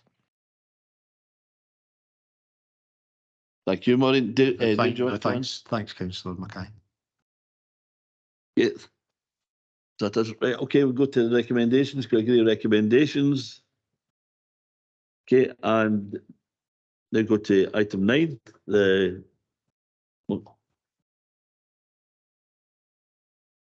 No. Dan, yeah. Thanks, Chair. The purpose of this report is to seek approval to extend an existing contract with the University of Strathclyde, which informs the core Ayrshire Growth Deal project. The core project aims to showcase how a green recovery can transform our towns and villages through an innovation centre and suite of demonstrator projects. and there are 3 recommendations which are set out in paragraph 2. In terms of background, as per paragraph 5, in June 2019, Cabinet agreed to enter a contract with the University of Strathclyde in order that the university could provide us with technical knowledge to assist the business case production for CORE. In terms of governance, as the original decision for this award came through Cabinet, we are required to ask for an extension through the same means. And the contract has come to an end in terms of the length of duration of it. The assistance that the University of Strathclyde are giving us is, for example, in terms of how future energy systems will work and how a national research facility would function. Paragraph 7 sets out a number of milestones which have been reached in the CORE project, for example, securing approval for the business case and planning permission, but a fuller report will be presented to Cabinet in the next couple of months, which also looks forwards in terms of what's going to be happening with the project, with an elected member seminar taking place on the 25th of this month. Since Strathclyde's appointment, the University have completed work on an energy assessment report which supported the submission of our outline business case to Scottish and UK governments. An energy assessment report basically evaluates energy efficiency and looks at energy demand and the need to provide future options for energy systems. The University of Strathclyde have also been using their expertise in assisting with ideas for the programme of demonstrator projects. The next milestones within the CORE project are, to submit the programme business case in spring 23 and the 2 separate full business cases, one for the demonstrator projects and another for the Innovation Centre, during summer 2023 and the end of 2023 respectively, for approval by both governments and the Ayrshire Growth Deal Joint Committee. A full business case will require a significant level of detail in the financial phasing, procurement process, governance arrangements and timeline of activity of each of the demonstrator projects. An indicative list of projects has been developed in partnership with the Council's senior management, the CORE project team and the University of Strathclyde. However, the next stage is to scope and prioritise these projects so that a concise list is developed along with a timeline of individual project activity. Paragraphs 11 and 12 set out the detail of the work that Strathclyde are carrying out to score the demonstrator projects to ensure that what we deliver meets the project aims, is feasible, has socio-economic benefits and is affordable. And the cost of this, as set out in paragraph 13, is £19,924.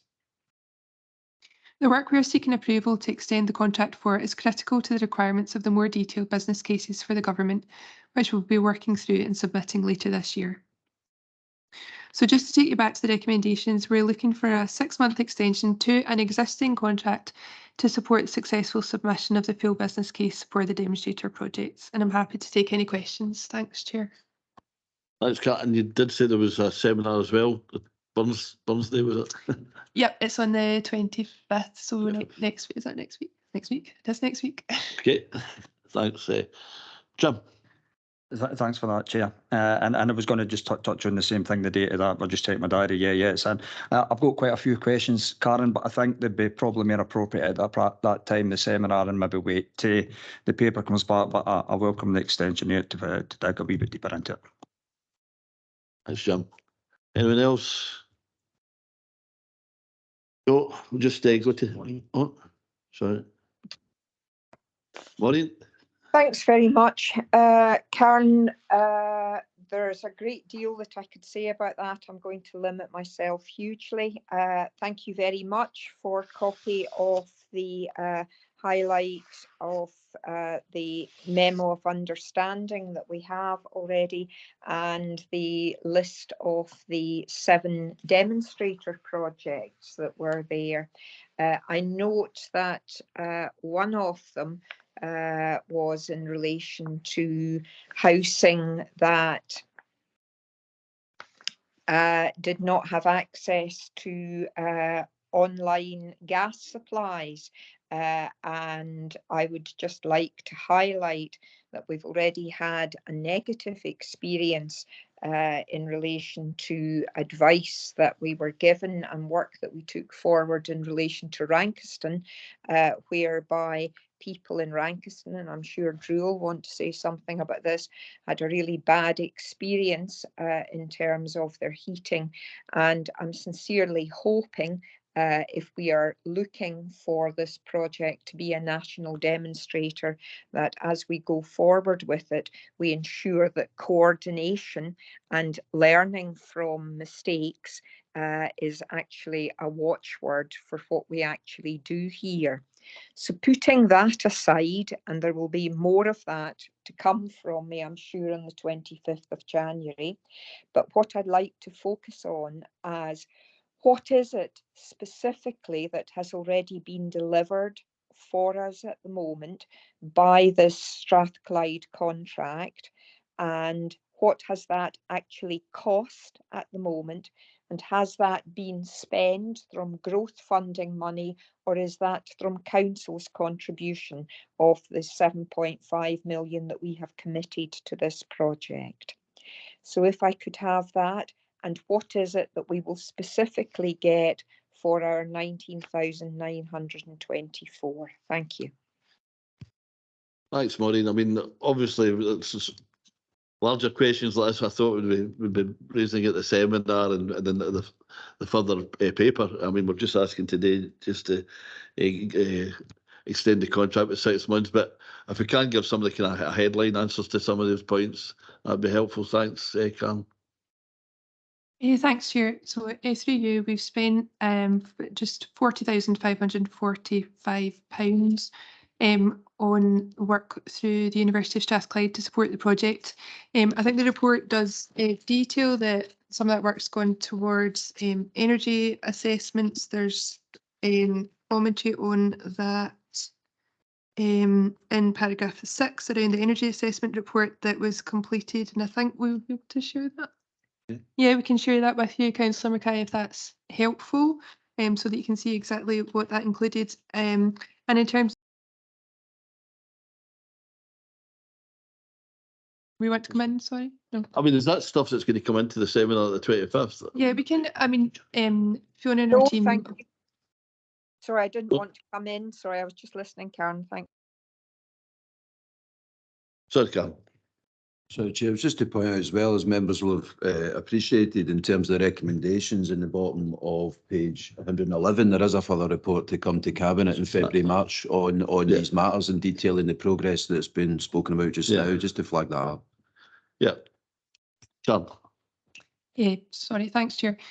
So yes, we can address all these questions at the seminar, but if there's anything in particular that might require a bit of extra detail, then it might be useful if they were submitted to myself or Fiona in advance so that we can make sure that we've got everything that you need next week.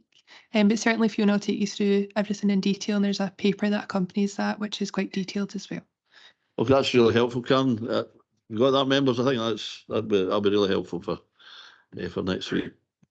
Okay, Maureen, is that a story at hand? No, I'm sorry, I'm not feeling that, you know, we're being asked to, the question that I asked specifically was, this money that we're spending, is this our contribution or is this part of growth deal money? And I have had no answer on that. Sorry, Chair, I missed out that. Thanks, Maureen. Karen. Sorry, Chair, missed out that bit of the question. So at the moment, the money is coming from the balances within the growth deal budgets. They are our own balances because we can't draw down the money until the full business case for the growth deal is approved. However, we will get money back once that's done. So it's a case of waiting until we've got to that point and then the money will come back to us again. Chair. Thanks, Karen. I think that's helpful. Maureen. Thanks very much. So again, Karen, could you just direct me? I'm sorry, there was a bit of confusion there as to, so what we have already got, you have said, has been covered by what's in paragraph 6. Was that correct? So we've spent £40,545 and what we have got is the development of the strategic business case and the outline business case. My understanding was that the memo of understanding, sorry, was signed in November 21 for this 40,545. So what since November 21 have we actually had that has cost us £40,000, 545? Through you, Chair, the Memorandum of Understanding is not directly linked to this contract. The Memorandum of Understanding is generally about the support that the University of Strathclyde are offering us with the project. University of Strathclyde have also helped us with the planning application for the building on the site in Cumnock. Thanks. But we'll be able to give And more. I'm sorry to pursue this. Sorry, just Maureen. to sorry, Maureen, it's Maureen, just- Maureen, you're kind of breaking up a wee bit. We can't hear you. I'm just trying to get this.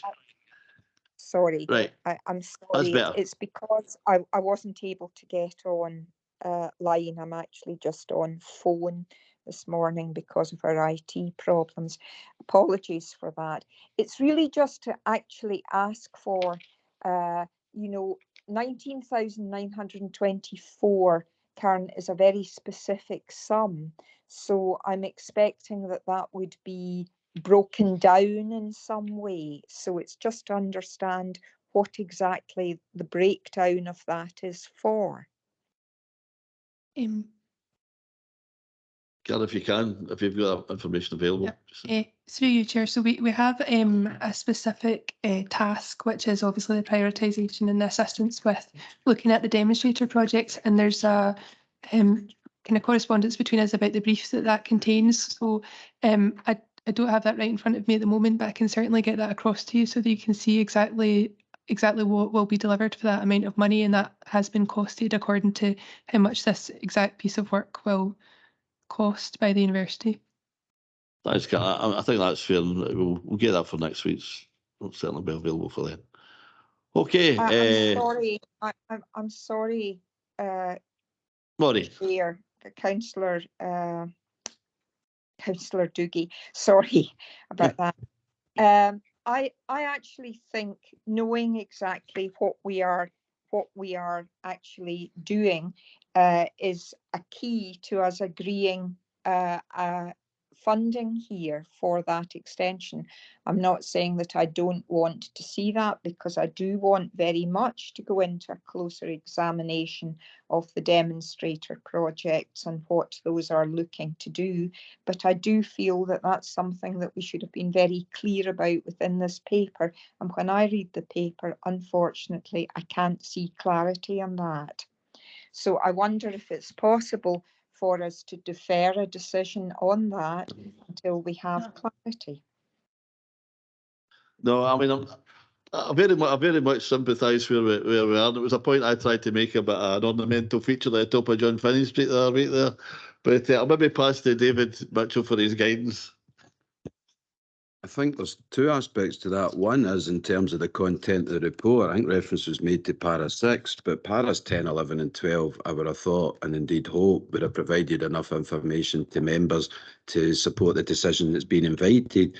6 and 7 set out the summary, but 10 goes on and starts the next milestones. I'm not going to read it all out for members. 10 covers what's been done to date, and 11 and 12 go on into and set out the figure that Councillor Mackay's referring to is referred to in paragraph 12, which reads that the cost of the extra work and the outputs that will be delivered will include a short report summarising the engagement phase outcomes, the finalised scores for each project, and agreed next steps for the project, including governance. Therefore, the core project team are proposing that the contract be extended for 6 months to allow for the work to be completed. And as mentioned above, the work is crucial for the successful submission of the full business case for the demonstrator project. To be fair to colleagues, subject to any specific questions and any specific gaps, I'm not quite sure what more can be said in support of the paper. The second point I would say is, as members may have deduced from the timing here in the reference to in paragraph 11 that some of the work being carried on under this extension, been brought to the session in January, February, etc., then the work, I think, is continuing at top. So this is more a governance issue, just to formalise the extension. The extension is not so much about a period of time as just finishing the job that hasn't yet been able to be finished in the timeline in the context we're working, and all other bits of the jigsaw need to also fall into place. And not every other agency holding some of those pieces are playing at the same pace as the council and the university. So From a governance perspective, I can only offer the view that the paper more than adequately sets out what's been done to date, and if there are any gaps in members' information there or understanding of that, I say again, the opportunity is there for colleagues to bring forward that further information for all members' benefit if it's required in the further report that's due to come to set out in a bit more detail. But I think there is sufficient information there, but that's simply a governance view. It's obviously for Cabinet, but on the basis of what's in front of members, obviously, as you know, pre-agenda, one of the considerations is it competent and appropriate to take a report forward? So it wouldn't be here if it wasn't the view of officers that the recommendations are the right ones, the actions proposed are the right ones. But from a governance perspective, I do think the paper does adequately cover what's required, having regard to the decision that's been invited. But ultimately, if Cabinet decided otherwise, as always, we're in the hands of Cabinet. Thanks very much, David. And I think that I'm quite content with the governance and any kind of information required. We'll get that in future meetings. I do want it back in, and I'll. I just want to highlight for Maureen highlighting Ranguson there and the problems that they were experiencing recently. But I'll say with Councillor McMahon, I'll leave that to the seminar and we'll bring it up then. Okay, thank you. Very much, Drew. Okay. With that assurance from David, are we quite clear and quite happy with the recommendations? Okay, thanks for that. So that's agreed. Okay, and the next exclusion of press is item 10. I move exclusion of press and public, and IT to stop recording. And I just carry on because I've only got a couple of items to go here. Item 11. The People and Culture Service redesign, and who's take this